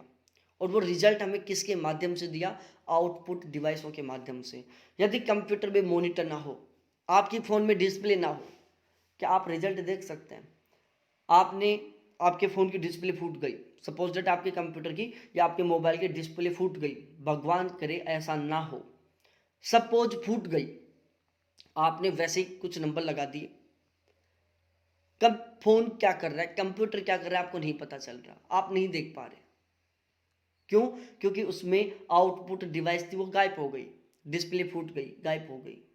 ठीक है, तो कंप्यूटर जो प्रोसेसिंग के बाद में जो लास्ट काम करता है वो करता है हमें रिजल्ट देने का, और वो रिजल्ट आउटपुट डिवाइसों के मीडियम से देता है। कंप्यूटर की स्पीड की हम बात करें, विशेषताओं की हम बात करें कि कंप्यूटर की क्या क्या विशेषताएं होती हैं, तो देखो कंप्यूटर की विशेषताएं भाई साहब मैं इतनी गिना दूंगा कि आप भूल नहीं सकते। ठीक है ना, सबसे पहले मैं बताऊं स्पीड। भाई कंप्यूटर इतनी तेजी से काम करता है, आप उसको कितनी लंबी संख्या दे दो, आप कंप्यूटर 2 सेकंड, मात्र 1 सेकंड में क्या कर देगा, उसको कैलकुलेट। जैसे आप एंटर दबाओगे तुरंत वो रिजल्ट फेंक देगा कि पकड़ भाई ये था तेरे क्वेश्चन का आंसर। कंप्यूटर क्या एक स्वचालित मशीन है, अपने आप चलती है मौज मस्ती में, दुनिया जाए भाड़ में, वो अपने आप अकॉर्डिंग काम करती है। जैसे आप निर्देश दोगे वैसे आपको रिजल्ट दे देगी, ना तो कोई भेदभाव करती, ना कोई बीच में करप्शन का काम करती। कंप्यूटर की गति को MIPS में मापा जाता है, मिलेनियन ऑफ इंस्ट्रक्शन पर सेकेंड। अब इसका मतलब समझा देता हूं मैं। कंप्यूटर की गति को किस में मापते हैं? MIPS में, मिलियन ऑफ इंस्ट्रक्शन पर सेकेंड, कि कंप्यूटर पर सेकेंड में कितने मिलियन इंस्ट्रक्शन को सोल्व कर रहा है, कितने निर्देशों को सोल्व कर रहा है। कंप्यूटर की जो स्पीड है ना, वो किस में मापी जाती है? MIPS में मापी जाती है, कि कंप्यूटर पर सेकंड में कितने मिलियन इंस्ट्रक्शन को, कितने मिलियन निर्देशों को सोल्व कर रहे हैं। कंप्यूटर जटिल से जटिल संख्याओं को भी कुछ सेकंड में हल कर देता है। कंप्यूटर सटीकता, एक्यूरेसी, आप कंप्यूटर से कैसा ही काम कराओ बिल्कुल 100% एक्यूरेसी आएगी। आपने कभी टाइपिंग की होगी, टाइपिंग में एक्यूरेसी का ऑप्शन होता है, उसमें एक्यूरेसी चेक की जाती है। एक्यूरेसी का मतलब है कि आप कितना गलत काम कर रहे हो, ठीक है। कंप्यूटर द्वारा दिया गया प्रत्येक कार्य 100% सही होता है। एक्यूरेसी का मतलब होता है कि आप कितनी गलती कर रहे हो, आप कितना शुद्ध और कितना सही काम कर रहे हो, ठीक है। आप जितनी ज़्यादा गलतियां करोगे, चाहे फिर क्यों ना आप उसको मिटा के सही करो, आपने कोई गलती की, वो आपकी क्या है? एक्यूरेसी है। एक्यूरेसी कम हो गई। आपने बिल्कुल भी कोई गलती नहीं की अपने काम में, 100% एक्यूरेसी है।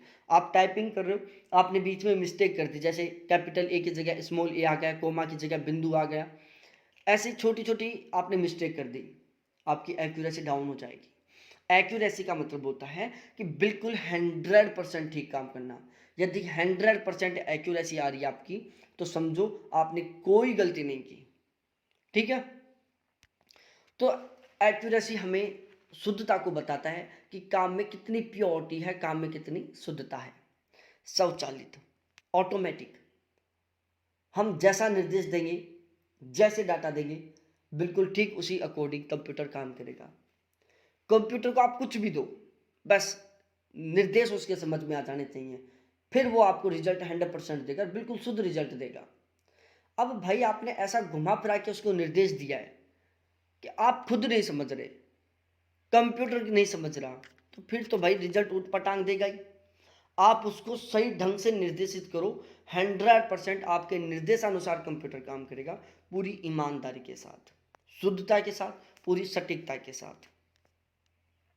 भंडारण क्षमता, कंप्यूटर की जो स्टोरेज कैपेसिटी है ना भाई, बहुत बड़ी चौड़ी है, आप कितना स्टोर कर सकते हो कंप्यूटर को।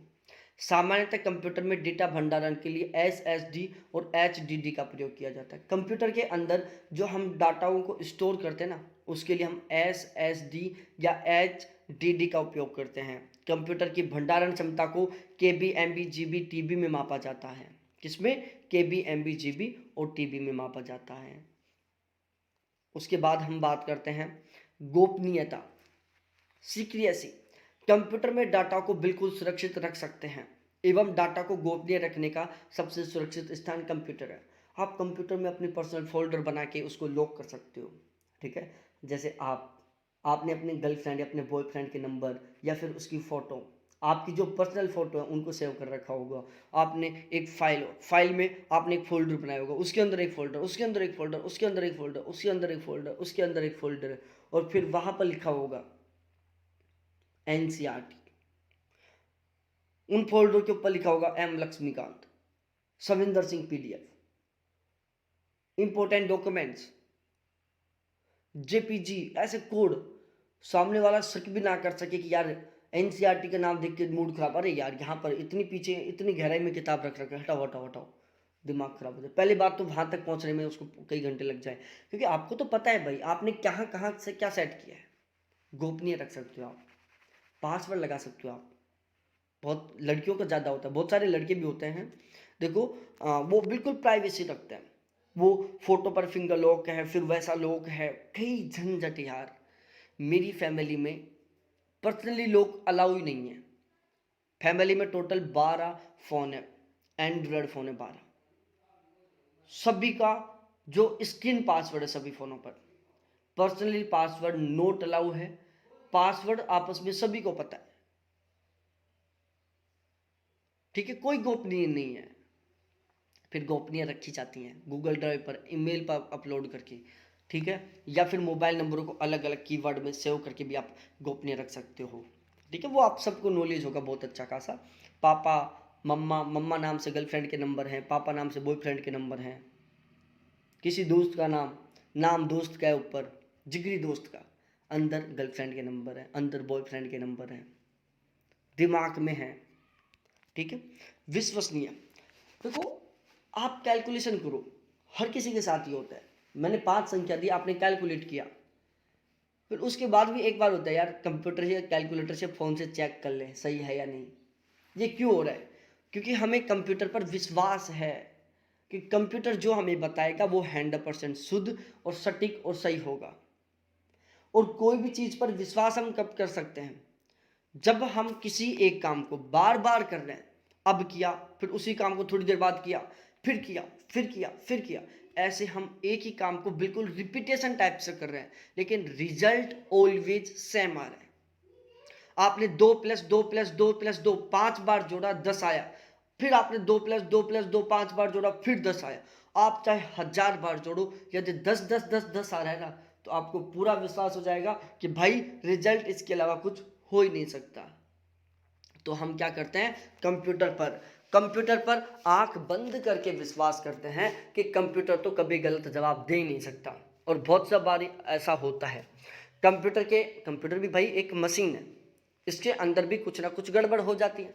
कई बार क्या होता है, कंप्यूटर के अंदर कुछ गड़बड़ हो जाती है, कंप्यूटर हमें गलत रिजल्ट दे देता है, हम जिद्दने लग जाता है, अरे भाई तू पागल है क्या, मैंने देख देख अब भी कंप्यूटर से जोड़ा है मैंने, देख इतना, अरे भाई ये भी एक मशीन है, इसके भी कभी बुखार, पेट दर्द वगैरह हो जाते हैं। पुनरावृत्ति, रिपीटेशन, कंप्यूटर से आप कितनी बार भी रिपीटेशन करवा सकते हो, किसी काम को कितनी बार भी करवा सकते हो। कंप्यूटर कभी आपको मूर्ख नहीं कहेगा। मैं आपको कहूँ कि भाई 2+2 4, फिर मैं कहूँ कि एक बार दोबारा जोड़, फिर आप बताइए 4, फिर आपको मैं एक बार कहूँ कि फिर जोड़, फिर आपको पागल है क्या, तेरा किसक तो नहीं गया, एक ही एक संख्या को बार बार जुड़वा रहा है। फिर मैं यदि ऐसा 4-5 बार कर लूँगा ना, उसके बाद तो भाई आपका जो पावर है ना वो पीक लेवल पर पहुँच जाएगा। तो पागल समझ रखे, मेरी परीक्षा ले रहा है, क्या समझता है तू, मैं पागल हूँ, वो हूँ, ऐसे लेक्चर चलेंगे। कंप्यूटर नहीं कहता, वो कहता है कि मेरी तरफ से कुछ कराओ आप, कभी गुस्सा नहीं करूँगा, कभी मैं विरोध नहीं करूँगा, चाहे आप लाख बार जुड़ाओ, आप खुद थक जाएंगे, मैं नहीं थकूँगा, यह बोलता है कंप्यूटर। ठीक है, आप कितनी बार रिपीटेशन कितनी बार रिपीटेशन कर सकते हो। ठीक है, गोपनीय, गोपनीय का बहुत बड़ा गुण होता है कंप्यूटर में। आपकी गर्लफ्रेंड की फ़ोटो है, आपके बॉयफ्रेंड की फ़ोटो है, कंप्यूटर कभी उसके साथ छेड़खानी नहीं करेगा, कभी छेड़खानी नहीं करेगा आपकी फ़ोटोओं के साथ। ठीक है, छेड़खानी का मतलब वो नहीं है कि चलो किस वगैरह करना, हक वगैरह करना, कंप्यूटर ये चीज़ नहीं जानता ना। कंप्यूटर आपकी गर्लफ्रेंड की फ़ोटो की तरफ देखेगा, चाहे कितनी सुंदर क्यों ना हो, आपका बॉयफ्रेंड कितना ही सुंदर क्यों ना हो, कभी नहीं देखेगा। वो सभी को भाई भाई मानता है वो। ठीक है ना, बिल्कुल ब्रह्मचारी जीवन जीता है कंप्यूटर, बिल्कुल प्योर ब्रह्मचारी। उसके अंदर आप कुछ ही काम करो, कोई फीलिंग नहीं है कंप्यूटर के। प्रतिभा, कंप्यूटर द्वारा आप किसी भी प्रतिभा है भाई, प्रतिभा क्या है, प्रतिभा कंप्यूटर के अंदर कोई भी काम कराओ, कैसा भी काम कराओ, 100% करेगा, मस्त तरीके से करेगा, खुश होके करेगा। कभी नहीं कहेगा कि भाई मैं क्या मशीन हूँ, अरे भाई तू मशीन है तभी तो कर रहा है। हम नहीं कह देते यार मैं क्या मशीन हूँ, तो मेरे से इतना काम करवा रहा है, कभी क्या काम, कभी क्या काम, कभी क्या काम। हम मशीन का एग्जाम्पल है, तो कंप्यूटर तो है ही एक मशीन, तो वो तो कभी थकेगा ही नहीं, उससे आप कैसा भी काम कराओ हर काम करेगा, बस आप उसको डायरेक्शन सही दो। परिश्रमी, भाई बहुत मेहनती है कंप्यूटर, रियल में मानना पड़ेगा, बहुत मेहनती है, ना तो पसीने आते ना वो थकता, बस उसको तो आप लाइट देते रहो, उसको चार्ज रखो, आप उसको सही ढंग से निर्देशित करते रहो, बस फिर चाहे आप कितना ही काम कराओ, सुबह शाम दोपहर दिन रात 24 घंटे, वो कभी नहीं कहेगा कि भाई मैं बेइंसान, नहीं कहेगा वो। कहा कभी आपका कंप्यूटर ने ऐसा कहा है कि आपको यार मैं मशीन हूँ, कभी मेरे को भी रेस्ट दिला दिया करो, कभी नहीं कहेगा आपको। वो कहेगा अरे भाई करा, तू थक जाएगा मैं नहीं थकूंगा। शीघ्र निर्णय, ओ भाई साहब तुरंत डिसीजन लेने वाला है, तुरंत डिसीजन, आपने जैसे ही एंटर किया तुरंत फेंक देगा रिजल्ट, पकड़ भाई। आपने डाटा कलेक्ट किया, 1 घंटे से लग रहे हो आप टाइपिंग में, ढूंढ रहे हो आप एम कहाँ पर है, ढूंढ रहे हो आप 5 कहाँ पर है, ढूंढ रहे हो आप प्लस कहाँ पर है, ढूंढ रहे हो आप परसेंट कैसे बनेगा, कंट्रोल प्लस इसको दबाएंगे जब परसेंट आएगा। आपने 1 घंटे में बड़े मेहनत के साथ 10 लाइन टाइप की, बड़ी मेहनत के साथ, जैसे एंटर पर क्लिक किया तुरंत कंप्यूटर ने रिजल्ट दे दिया। खोपड़ी खराब हो गई भाई, मैं यहाँ पर 1 घंटे से पच रहा हूँ, कंप्यूटर ने मात्र कुछ सेकंड में इसका रिजल्ट दे दिया। क्विक डिसीजन है इसमें। आप एक शायद निर्देश दोगे, एंटर करोगे, तुरंत रिजल्ट दे देगा आपको।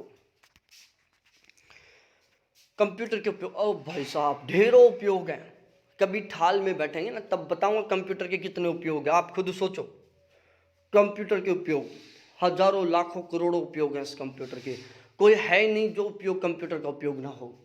हर काम में आप यूज कर सकते हो कंप्यूटर को, कोई भी काम, कैसा भी काम, कुछ भी काम करा सकते हो कंप्यूटर से।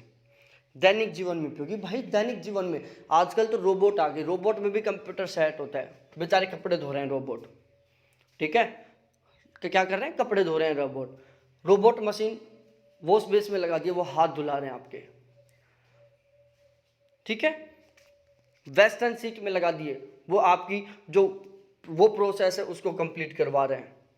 शिक्षा के क्षेत्र में यहाँ देख लो, आप कंप्यूटर में बैठ के मस्त तरीके से सोते सोते हुए पढ़ रहे हो, लिखने का काम नहीं कर रहे, मास्टर पीडीएफ दे देगा, बस मस्त तरीके से पच रहे पड़े हो टांग फैला के, एक पास में पानी की बोतल पड़ी हुई होगी, खैर नींदों में देखोगे क्लास, ठीक है, तो बस मस्त तरीके से टांग फैला के और पढ़े पढ़े देख रहे होंगे वीडियो, सुन रहे होंगे मेरी आवाज़ एयरफोन लगा कर।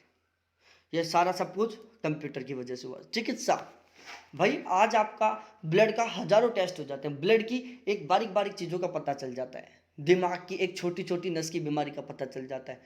कोई कंप्यूटर डॉक्टर घुस के थोड़ी ना देखता है कि चलो डॉक्टर हमारी नस से, खून की जो नस है सिरा और धमनी, सिरा से घुसा अंदर की ओर कैंची लेकर, फिर वो अंदर हाथ की नस से घुसा, फिर वो धीरे धीरे धीरे कंधे तक गया, फिर हमारे गर्दन तक गया, फिर हमारे दिमाग में गया, फिर वो हमारे दूसरे हाथ में गया, फिर दूसरे हाथ से वापस उसने यू टर्न लिया, फिर वो हमारी छाती से होकर पाँव तक गया, फिर पाँव से यू टर्न लिया। कभी ऐसा करता है डॉक्टर? नहीं करता। वो क्या करता है, 2 बूंद खून की लेता है, मशीन में डालता है, मशीन के अंदर कंप्यूटर सेट होता है, उसने सारी चीज़ें बता दी, फटाक से किला पकड़ भाई, ये है तेरा खून का रिजल्ट, मत घूम अंदर तू, ठीक है। बैंकिंग भाई, पहले बैंकों में जाते फाइलों के ढेर लगे हुए थे, मैनेजर की बेचारी जिंदगी, जो मैनेजर होता था, जो वहाँ पर वर्कर होते थे, उनकी जिंदगी पैर घिसने में लग जाती थी, सुबह शाम लिख रहे हैं लिख रहे हैं लिख रहे हैं लिख रहे हैं, दुखी होते थे बहुत ज़्यादा। भाई यहाँ पर हम करोड़ों का हिसाब कर रहे हैं, घर पर हमारे रोड पड़ा है। व्यापार के क्षेत्र में बिजनेस देखो भाई, कंप्यूटर की बदौलत आप कुछ ही कर रहे हो, कुछ भी बिजनेस कर रहे हो, लाखों ढेरों कमा रहे हो, करोड़ों कमा रहे हो घर बैठे बैठे। सरकारी कार्यालयों, मनोरंजन के क्षेत्र में कंप्यूटर का मनोरंजन में उपयोग, आपसे ज़्यादा बेस्ट कोई समझ सकता है इसको? कोई नहीं समझ सकता। आप कुछ भी देख सकते हो, आप नाइट में भी देख सकते हो, आप डे में भी देख सकते हो, आप शॉर्ट फुल कैसे भी मूवी देख सकते हो। कंप्यूटर के तो बहुत सारे मनोरंजन के उपयोग है। आप शॉर्ट मूवी देखो, आप भी लंबी मूवी देखो, आप बड़ी मूवी देखो, दिन में देखो, रात में देखो, कंबल ओढ़ के देखो, रजाई ओढ़ के देखो, मुँह खोल के देखो, दीवार पर लगा के देखो, कैसे भी देखो भाई, मना नहीं करेगा कंप्यूटर, कहेगा देखो तुम्हारे अंदर हिम्मत होनी चाहिए, मैं नहीं थकने वाला, कुछ भी देखो मेरे अंदर, बिल्कुल ब्रह्मचारी जीवन जीता हूँ मैं, बिल्कुल कोई छेड़खानी नहीं करूँगा, आपकी भावनाओं के साथ, आपके इमोशन के साथ कभी खिलवाड़ नहीं करूँगा। रक्षा व सैन्य क्षेत्र में उपयोग, संचार एवं मार्केटिंग में उपयोग, विज्ञान अनुसंधान व उद्योगों में उपयोग, रक्षा व सैन्य क्षेत्र में उपयोग। ये बहुत सारे ऐसे हैं, क्या है, कंप्यूटर के उपयोग हैं, ठीक है। समझ में आई बातें? अब पढ़ने वाले हम यहाँ पर कंप्यूटर की पीढ़ियाँ, जनरेशन ऑफ कंप्यूटर। भाई कंप्यूटर, मैंने आपको क्या बोला था, सबसे पहले मैंने बात आपको पढ़ाया था कंप्यूटर का विकास, कि आज हम जो कंप्यूटर देख रहे हैं, आज हम जिस लैपटॉप को यूज कर रहे हैं, आज हम जिस टैबलेट को यूज कर रहे हैं, इसके पीछे, लैपटॉप और टैबलेट आने के पीछे एक बहुत बड़ी कहानी है। उससे पहले पता नहीं कितने कंप्यूटर आए हैं, कितने कंप्यूटर गए हैं, तब कहीं एक लैपटॉप और पॉमटॉम, ये टैबलेट वगैरह आए हैं, ठीक है। तो हम कंप्यूटर की जनरेशन के बारे में पढ़ने वाले हैं। कंप्यूटर की विभिन्न पीढ़ियों को विकसित करने का मुख्य उद्देश्य क्या था? सस्ता, छोटा, तेज और विश्वसनीय कंप्यूटर बनाना। भाई रेगुलर नई नई जनरेशन लाने का मतलब क्या है? आप कभी कंप्यूटर की नई जनरेशन लेके आ रहे हो, फिर नई जनरेशन, तो उसका सबसे मेन टारगेट है कि एक बहुत ही सस्ता, बहुत ही छोटा, बहुत ही तेज गति से काम करने वाला, बहुत ज़्यादा स्टोरेज कैपेसिटी वाला और बहुत ही ज़्यादा विश्वसनीय कंप्यूटर का विकास करना। अब सबसे पहले हम पढ़ते हैं पहली पीढ़ी। देखो जो कंप्यूटर की पीढ़ियां हैं, इनका जो टाइम पीरियड है ना, इसको आप बहुत अच्छे से याद करना, पहली बात। दूसरी बात, जब आप ये चीज़ें केवीएस मैदान में पढ़ेंगी तो वहाँ पर बिल्कुल अलग दी हुई है, बिल्कुल गलत दी हुई है वहाँ पर जो कंप्यूटर की पीढ़ियाँ। यहाँ पर मैं बिल्कुल ऑथेंटिक पीढ़ियाँ बता रहा हूँ आपको। कंप्यूटर की जो पहली पीढ़ी थी वो थी 1940 से लेकर 1955 तक। सन 1940 से लेकर 1955 तक जो पीढ़ी चली थी उसको हम कंप्यूटर की पहली पीढ़ी कहते हैं। पहली पीढ़ी का जो कंप्यूटर था उसमें प्रोसेसर के रूप में हमने वैक्यूम ट्यूब का प्रयोग किया था। तो पहली पीढ़ी के कंप्यूटर में प्रोसेसर के रूप में हमने वैक्यूम ट्यूब का प्रयोग किया। पहली पीढ़ी में हम मशीनी भाषा का प्रयोग करते थे जिसको हम 0 और 1 बोलते हैं, ठीक है, जिसको हम बाइनरी कोड भी बोलते हैं। तो जो पहली पीढ़ी के कंप्यूटर थे उसमें हम मशीनी भाषा का उपयोग करते थे। उसमें प्रोसेसिंग के लिए भी मशीनी कोड या फिर हम जिसको बाइनरी कोड बोलते हैं उसका उपयोग किया जाता था। मशीनी कोड या बाइनरी कोड में 0 और 1 आता है, ठीक है। डाटा संग्रहण के लिए पंच कार्ड को क्या कहते हैं? हम छिद्रित कार्ड कहते हैं, ठीक है, डाटाओं को स्टोर करने के लिए। पहली पीढ़ी के कंप्यूटर में डाटा को स्टोर करने के लिए हम पंच कार्ड, जिसको हम छिद्रित कार्ड कहते हैं, इसका उपयोग किया जाता था। ये कंप्यूटर एक समय में केवल एक ही कार्य कर सकते थे। जो पहले पीढ़ी के कंप्यूटर थे ना, वो इतने ज़्यादा पावरफुल नहीं थे, वो इतनी ज़्यादा प्रोसेसिंग स्पीड वाले नहीं थे कि वो एक समय में बहुत सारे मल्टीपल काम कर सकें। वो क्या करते थे? एक समय में एक ही काम करते थे। आजकल तो आप लैपटॉप में गाने भी चला सकते हो, उसी टाइम आप कैलकुलेटर को ओपन रख सकते हो, उसी टाइम आप यूट्यूब चला सकते हो, फेसबुक चला सकते हो। पेजों को मिनिमाइज़ करके आप एक ही मॉनिटर पर लगातार 8-10 काम कर सकते हो, ठीक है? मिनिमाइज़ करके, जो ऑलवेज़ प्रोसेसिंग में रहेंगे। आप वीडियो अपलोडिंग पर भी लगा सकते हो, एक साइड वीडियो अपलोडिंग का काम चलता रहेगा, दूसरी साइड आपके गाने चल रहे हैं, तीसरी साइड आपका कैलकुलेटर खुला हुआ है, मौज मस्ती चल रही है, ठीक है? बहुत सारे लोग तो और भी कुछ देखते रहते हैं साथ के साथ, ठीक है। अब हम बात करते हैं पहली पीढ़ी के कंप्यूटर कौन-कौन से थे। जैसे यूनिवैक है, एनीवैक है और मार्क फर्स्ट है। मार्क फर्स्ट है, यूनिवैक है और एनीवैक है। एनीवैक, यूनिवैक और मार्क फर्स्ट ये क्या थे? ये पहली पीढ़ी के कंप्यूटर थे। यूनिवैक पहला व्यावसायिक कंप्यूटर था। क्या था? पहला व्यावसायिक कंप्यूटर था जिसका विकास फौज और वैज्ञानिक उपयोग के लिए किया गया था। यूनिवैक, यूनिवर्सल, चलो यूनिवैक की फुल फॉर्म बताओ। मैंने आपको बताई थी। अब भी मैंने यूनिवैक, एनीवैक इन सभी के बारे में आपको बहुत अच्छे से पढ़ा दिया है।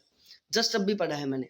तो यूनिवैक, एनीवैक और मार्क फर्स्ट, इनके बारे में आप एक बार सोचो कि मैंने क्या-क्या बताया इनके बारे में। वीडियो को रोक लो, कोई दिक्कत नहीं है, आप बाद में देख लेना क्लास को, लेकिन एक बार रोको और सोचो कि मैंने इनके बारे में आपको क्या-क्या बताया है। तो यूनिवैक पहला व्यावसायिक कंप्यूटर था जिसका विकास फौज और वैज्ञानिक उपयोग के लिए किया गया था। फौज के कामों को करने के लिए, वैज्ञानिक कामों को करने के लिए यूनिवैक का आविष्कार किया गया था। दूसरी पीढ़ी का जो कंप्यूटर था वो 1956 से लेकर 1964 तक चला था। पहली पीढ़ी 40 से 55 तक थी, 1940 से लेकर 1955 तक। दूसरी पीढ़ी का जो कंप्यूटर था वो 1956 से 1964 तक चला था। दूसरी पीढ़ी के कंप्यूटर में प्रोसेसर, जो पहले वैक्यूम ट्यूब का प्रयोग किया गया था। भाई जो पहली पीढ़ी का कंप्यूटर था उसमें प्रोसेसिंग के लिए या प्रोसेसर के रूप में वैक्यूम ट्यूब का प्रयोग किया गया था। वहीं जो दूसरी पीढ़ी के कंप्यूटर थे उसमें वैक्यूम ट्यूब की जगह पर किसका उपयोग चालू कर दिया गया? ट्रांजिस्टर का उपयोग शुरू कर दिया गया। दूसरी पीढ़ी के कंप्यूटरों में वैक्यूम ट्यूब के स्थान पर ट्रांजिस्टर का प्रयोग चालू कर दिया गया। दूसरी पीढ़ी के कंप्यूटर असेंबली भाषा का प्रयोग करते थे। हम पहली पीढ़ी के कंप्यूटरों में मशीनी भाषा या जिसको हम बाइनरी कोड बोलते हैं उसका उपयोग करते थे, 0 और 1 का। जो सेकंड जनरेशन के कंप्यूटर थे उसमें मशीनी भाषा की बजाय असेंबली भाषा का प्रयोग चालू कर दिया गया, ठीक है। इसके अलावा और भी बहुत सारी नई प्रोग्रामिंग भाषाओं का विकास हुआ, जैसे कोबोल है, फोर्टॉन है। तो आपको ध्यान रखना है, दूसरी पीढ़ी के कंप्यूटरों में कोबोल, फोर्टॉन और असेंबली इन 3 भाषाओं का प्रयोग किया जाता था दूसरी पीढ़ी के कंप्यूटर में। अब आप सोच रहे होंगे कि यार पहले जब मशीनी कोड का आप बाइनरी कोड का यूज़ कर रहे हैं, फिर कहाँ ज़रूरत पड़ी असेंबली भाषा की, कहाँ ज़रूरत पड़ी फोरट्रॉन की और कोबोल की। देखो, जो पहली जनरेशन में हम जब मशीनी भाषा का बाइनरी कोड का यूज़ करते थे, वो क्या थी, उसमें प्रोग्रामिंग करना बहुत ज़्यादा डिफ़िकल्ट था। उसमें जो प्रोग्रामर था उसको बहुत सारी समस्याएं आती थी, बहुत सारी गलतियां होती थी। उन गलतियों को हटाने के लिए, प्रोग्रामिंग को बहुत शानदार वाली करने के लिए, प्रोग्रामर के अकॉर्डिंग प्रोग्रामिंग को करने के लिए क्या किया गया, असेंबली भाषा का विकास किया गया। क्या किया गया, कोबोल और फोरट्रॉन भाषा का विकास किया गया। तो असेंबली भाषा है, कोबोल है, फोरट्रॉन है, ये ऐसी लैंग्वेज हैं जो मशीनी लैंग्वेज की तुलना में बहुत ज़्यादा ईजी हैं। ठीक है, प्रोग्रामर के लिए बहुत ही शानदार है, बहुत ही सरल है। डाटा को संग्रहित करने के लिए पंच कार्ड का उपयोग किया जाता था पहली पीढ़ी में। जो पहली पीढ़ी का कंप्यूटर था उसमें डाटाओं को स्टोर करने के लिए पंच कार्ड का उपयोग किया जाता था। वहीं दूसरी पीढ़ी के कंप्यूटरों में पंच कार्ड की जगह मैग्नेटिक डिस्क या मैग्नेटिक टैप का प्रयोग किया जाने लग गया। पहली पीढ़ी के कंप्यूटर में हम पंच कार्ड, जिसको हम छिद्रित कार्ड बोलते हैं, उसका प्रयोग करते थे स्टोरेज के लिए। जहां पर आज मेमोरी का यूज हो रहा है ना, जब हम स्टोरेज के लिए मेमोरी का यूज कर रहे हैं, पहली पीढ़ी में बात है 1940 से 1955 तक की, उस टाइम पंच कार्ड का उपयोग करते थे। फिर 56 से 1964 तक जो दूसरी पीढ़ी थी, उसमें हम पंच कार्ड को छोड़कर और मैग्नेटिक टैप और मैग्नेटिक डिस्क का मेमोरी कार्ड के रूप में प्रयोग करना चालू कर दिए।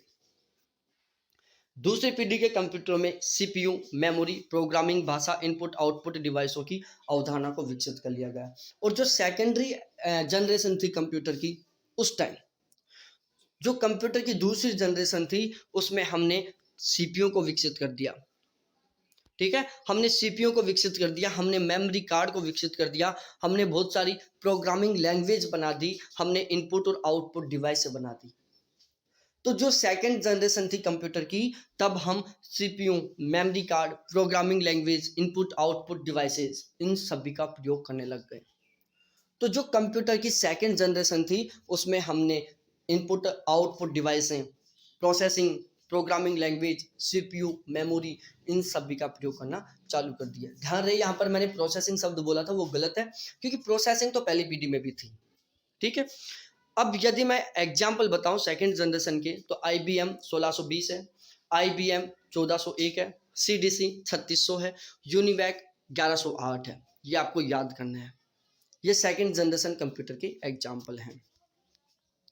उसके बाद आती है तीसरी पीढ़ी का कंप्यूटर, जो 1965 से 1975 तक थे।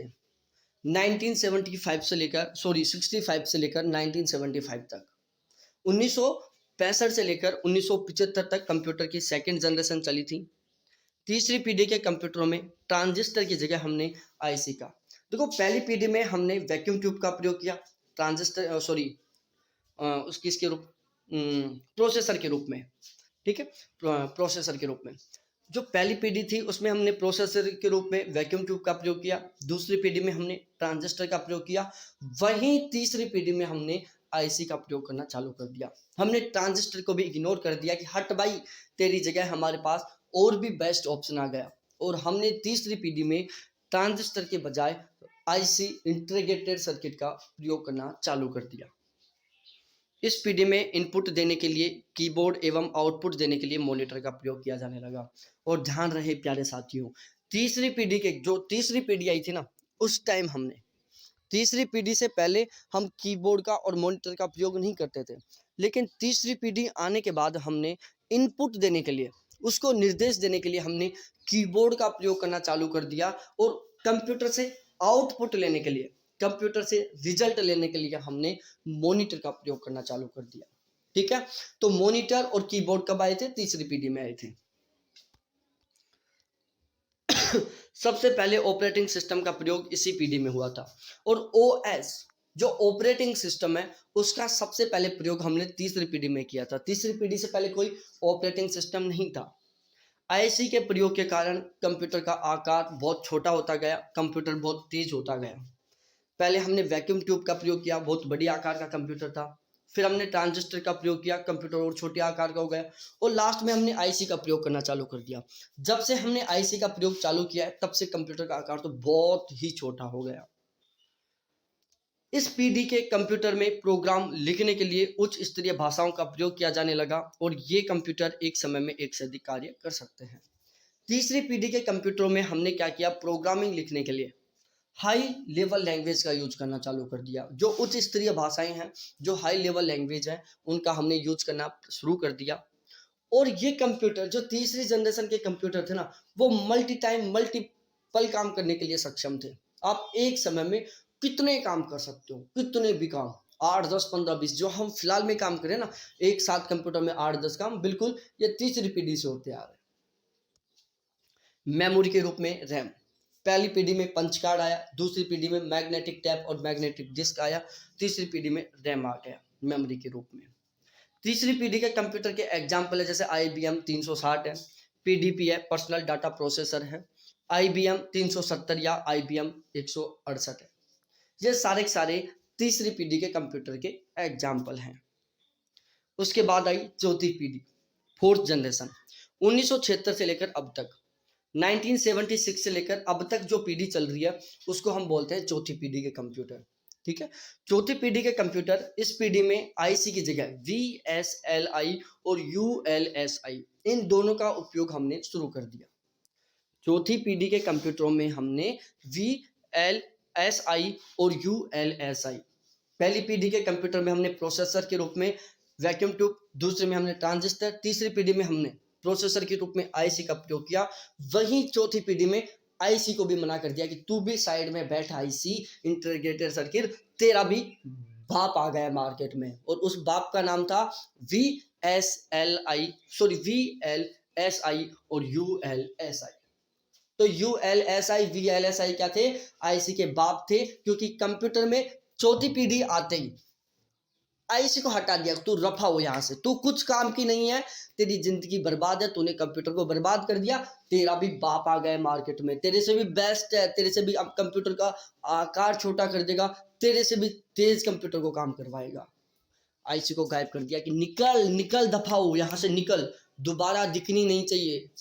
VLSI और ULSI आ गए मार्केट में, किसके रूप में, प्रोसेसर के रूप में। कौन सी पीढ़ी में, चौथी पीढ़ी में। माइक्रो प्रोसेसर का निर्माण भी इसी पीढ़ी में हुआ। भाई हमने ऑपरेटिंग सिस्टम का उपयोग किया तीसरी पीढ़ी में, माइक्रो प्रोसेसर आ गए चौथी पीढ़ी में। मेमोरी के रूप में हमने सेमीकंडक्टर मेमोरी का उपयोग किया। पहली पीढ़ी में मेमोरी कार्ड था पंच कार्ड, दूसरी पीढ़ी में मेमोरी कार्ड था मैग्नेटिक टैप, मैग्नेटिक डिस्क, तीसरी पीढ़ी में मेमोरी कार्ड था रैम, और चौथी पीढ़ी में आ गया सेमीकंडक्टर मेमोरी। सेमीकंडक्टर मेमोरी क्या होती है, टेंशन मत लो, आगे बताऊंगा मैं। सिलिकॉन चिप होता है एक ये। GUI आधारित ऑपरेटिंग सिस्टम का प्रयोग किया गया। अब GUI क्या है, ग्राफिक यूजर इंटरफेस। टेंशन मत लो, आगे पढ़ाऊंगा इसके बारे में भी कि ग्राफिक यूजर इंटरफेस होता क्या है। चौथी पीढ़ी में GUI आधारित ऑपरेटिंग सिस्टम का प्रयोग किया गया कि काम लेने के लिए बहुत आसान था।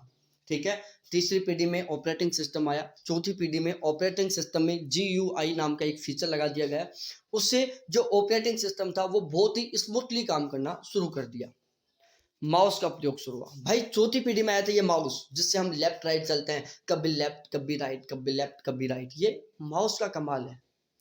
वो एक गाना है, कमर तेरी लेफ्ट राइट हाल है, अजय हुड्डा का गाना है, बहुत मस्त है ना। लड़कियां डांस करती हैं, चाहे उनकी कमर किधर से ना हिले, इस पर मोटी मोटी लड़कियां भी डांस करती हैं। कमर तेरी, अरे भाई कमर नहीं कमरा बोल, कमरा तेरा लेफ्ट राइट हाल है। ठीक है, C तथा C++ हाई लेवल लैंग्वेज का प्रयोग भी हमने चौथी जनरेशन में किया।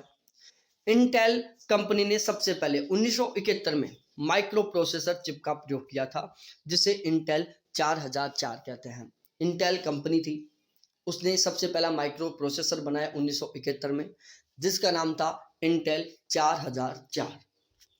1981 में IBM ने होम यूजर के लिए पहला कंप्यूटर बनाया था।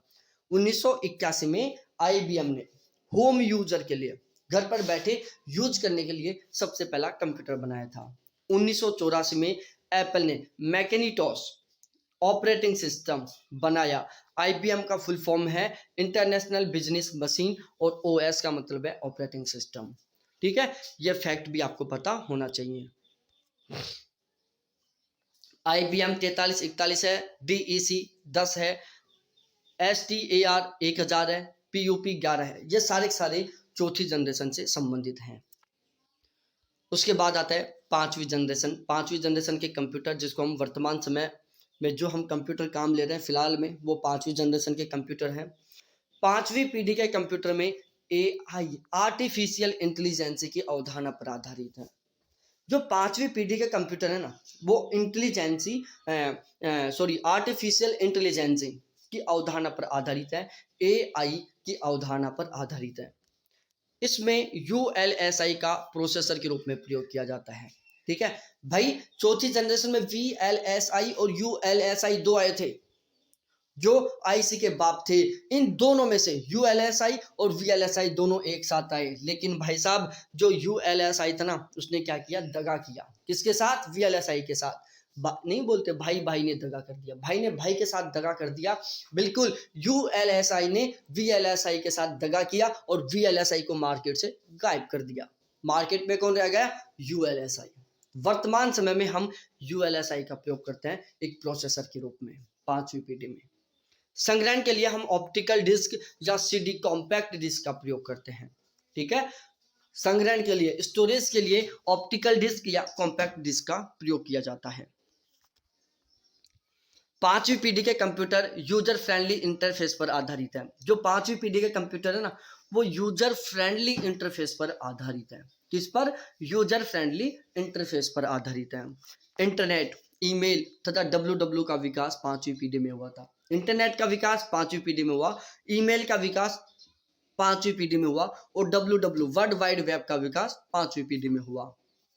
पांचवी पीढ़ी के कंप्यूटर हैं जैसे डेस्कटॉप है, लैपटॉप है, नोटबुक है, अल्ट्राबुक है, क्रोमबुक है और परम है।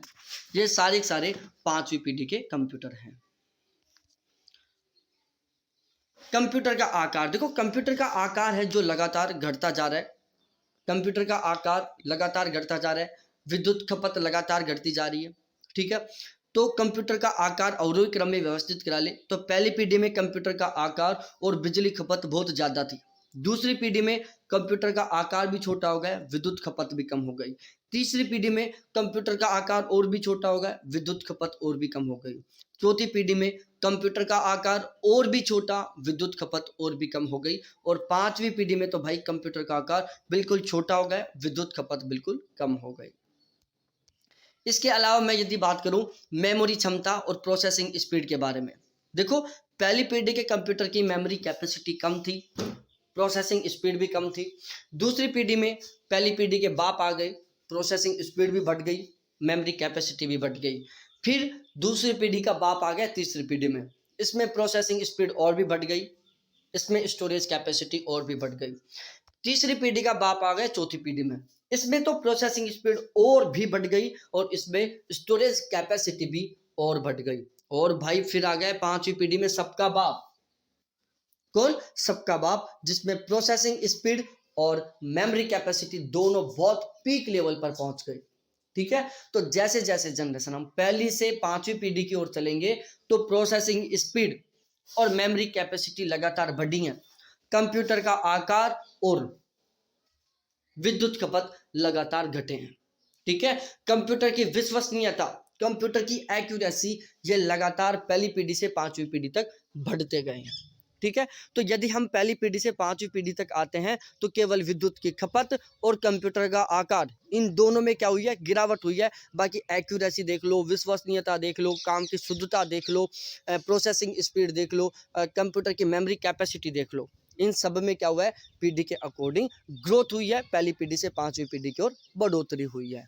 ठीक है, तो इस तरीके से हमारी ये पीढ़ियां कंप्लीट हुई, जैसे आपकी पीढ़ी वैसे मेरी पीढ़ी वैसे कंप्यूटर की पीढ़ी। ठीक है, तो अब हम मिलते हैं नेक्स्ट क्लास में वो धुआंधार गजब कमाल के साथ। अभी मैं क्लास थोड़ी लंबी ले रहा हूँ क्योंकि मेरे को पता है बाद में क्लास नहीं हो पाएंगी। देखो रेस्पॉन्सिबिलिटी ये होती है, दादी जी एक्सपायर हैं, उनका एक सपना था कि मैं खुद उनको हरिद्वार लेके जाऊं, लेकिन क्लासों के चक्कर में मैं नहीं जा पाया। और अब मेरे को पता है कि जब 10वें 11वें दिन से कीर्तन होगा, कीर्तन फिर उसके बाद मृत्यु भोज भी होता है हमारे यहाँ पर, गवर्नमेंट बंद कर रखी है लेकिन होता है। उसके बाद 15वां होता है, तो उस टाइम क्लास नहीं चल पाएंगे क्योंकि बहुत सारे फैमिली गेस्ट भी रहेंगे, बहुत सारा काम भी रहेगा, ठीक है। और आप सभी को, जो भी कैंडिडेट मेरा वीडियो देख रहे हैं, उन सभी को बिल्कुल तहे दिल से इन्विटेशन है, सबके सब आओ। अलवर, थानागाजी तहसील, गांव नारायणपुर चांदपुरी है, जो कि थानागाजी से मात्र 20 किलोमीटर साइड में है, सरिस्का से 20 किलोमीटर साइड में। आओ सबके सब, बिल्कुल 100% तहे दिल से स्वागत है आपका। और मस्त तरीके से 3 दिन खाना खाओ, गजब तरीके से, जो भी हम बनाएंगे उसको बिल्कुल फुल एंजॉय करो, ठीक है। तो ये था सारी बातें, बिल्कुल तहे दिल से आप सभी का इन्विटेशन है। वो पहले मैं मजाक किया था एक बार कि चलो खुद का कुछ लेके आना, कुछ नहीं लेके आना है। सोने की बहुत शानदार व्यवस्था है, पीने की बहुत शानदार व्यवस्था है, खाने की बहुत शानदार व्यवस्था है, घूमने फिरने की बहुत अच्छी व्यवस्था है, ठीक है। बहुत बहुत धन्यवाद आप सभी को देखने के लिए, भगवान की दया से सब कुछ है, ठीक है। बस एक गर्लफ्रेंड नहीं है, चलो छोड़ो उस चीज को, ठीक है। तो बहुत बहुत धन्यवाद आपको देखने के लिए, थैंक्स, बाय।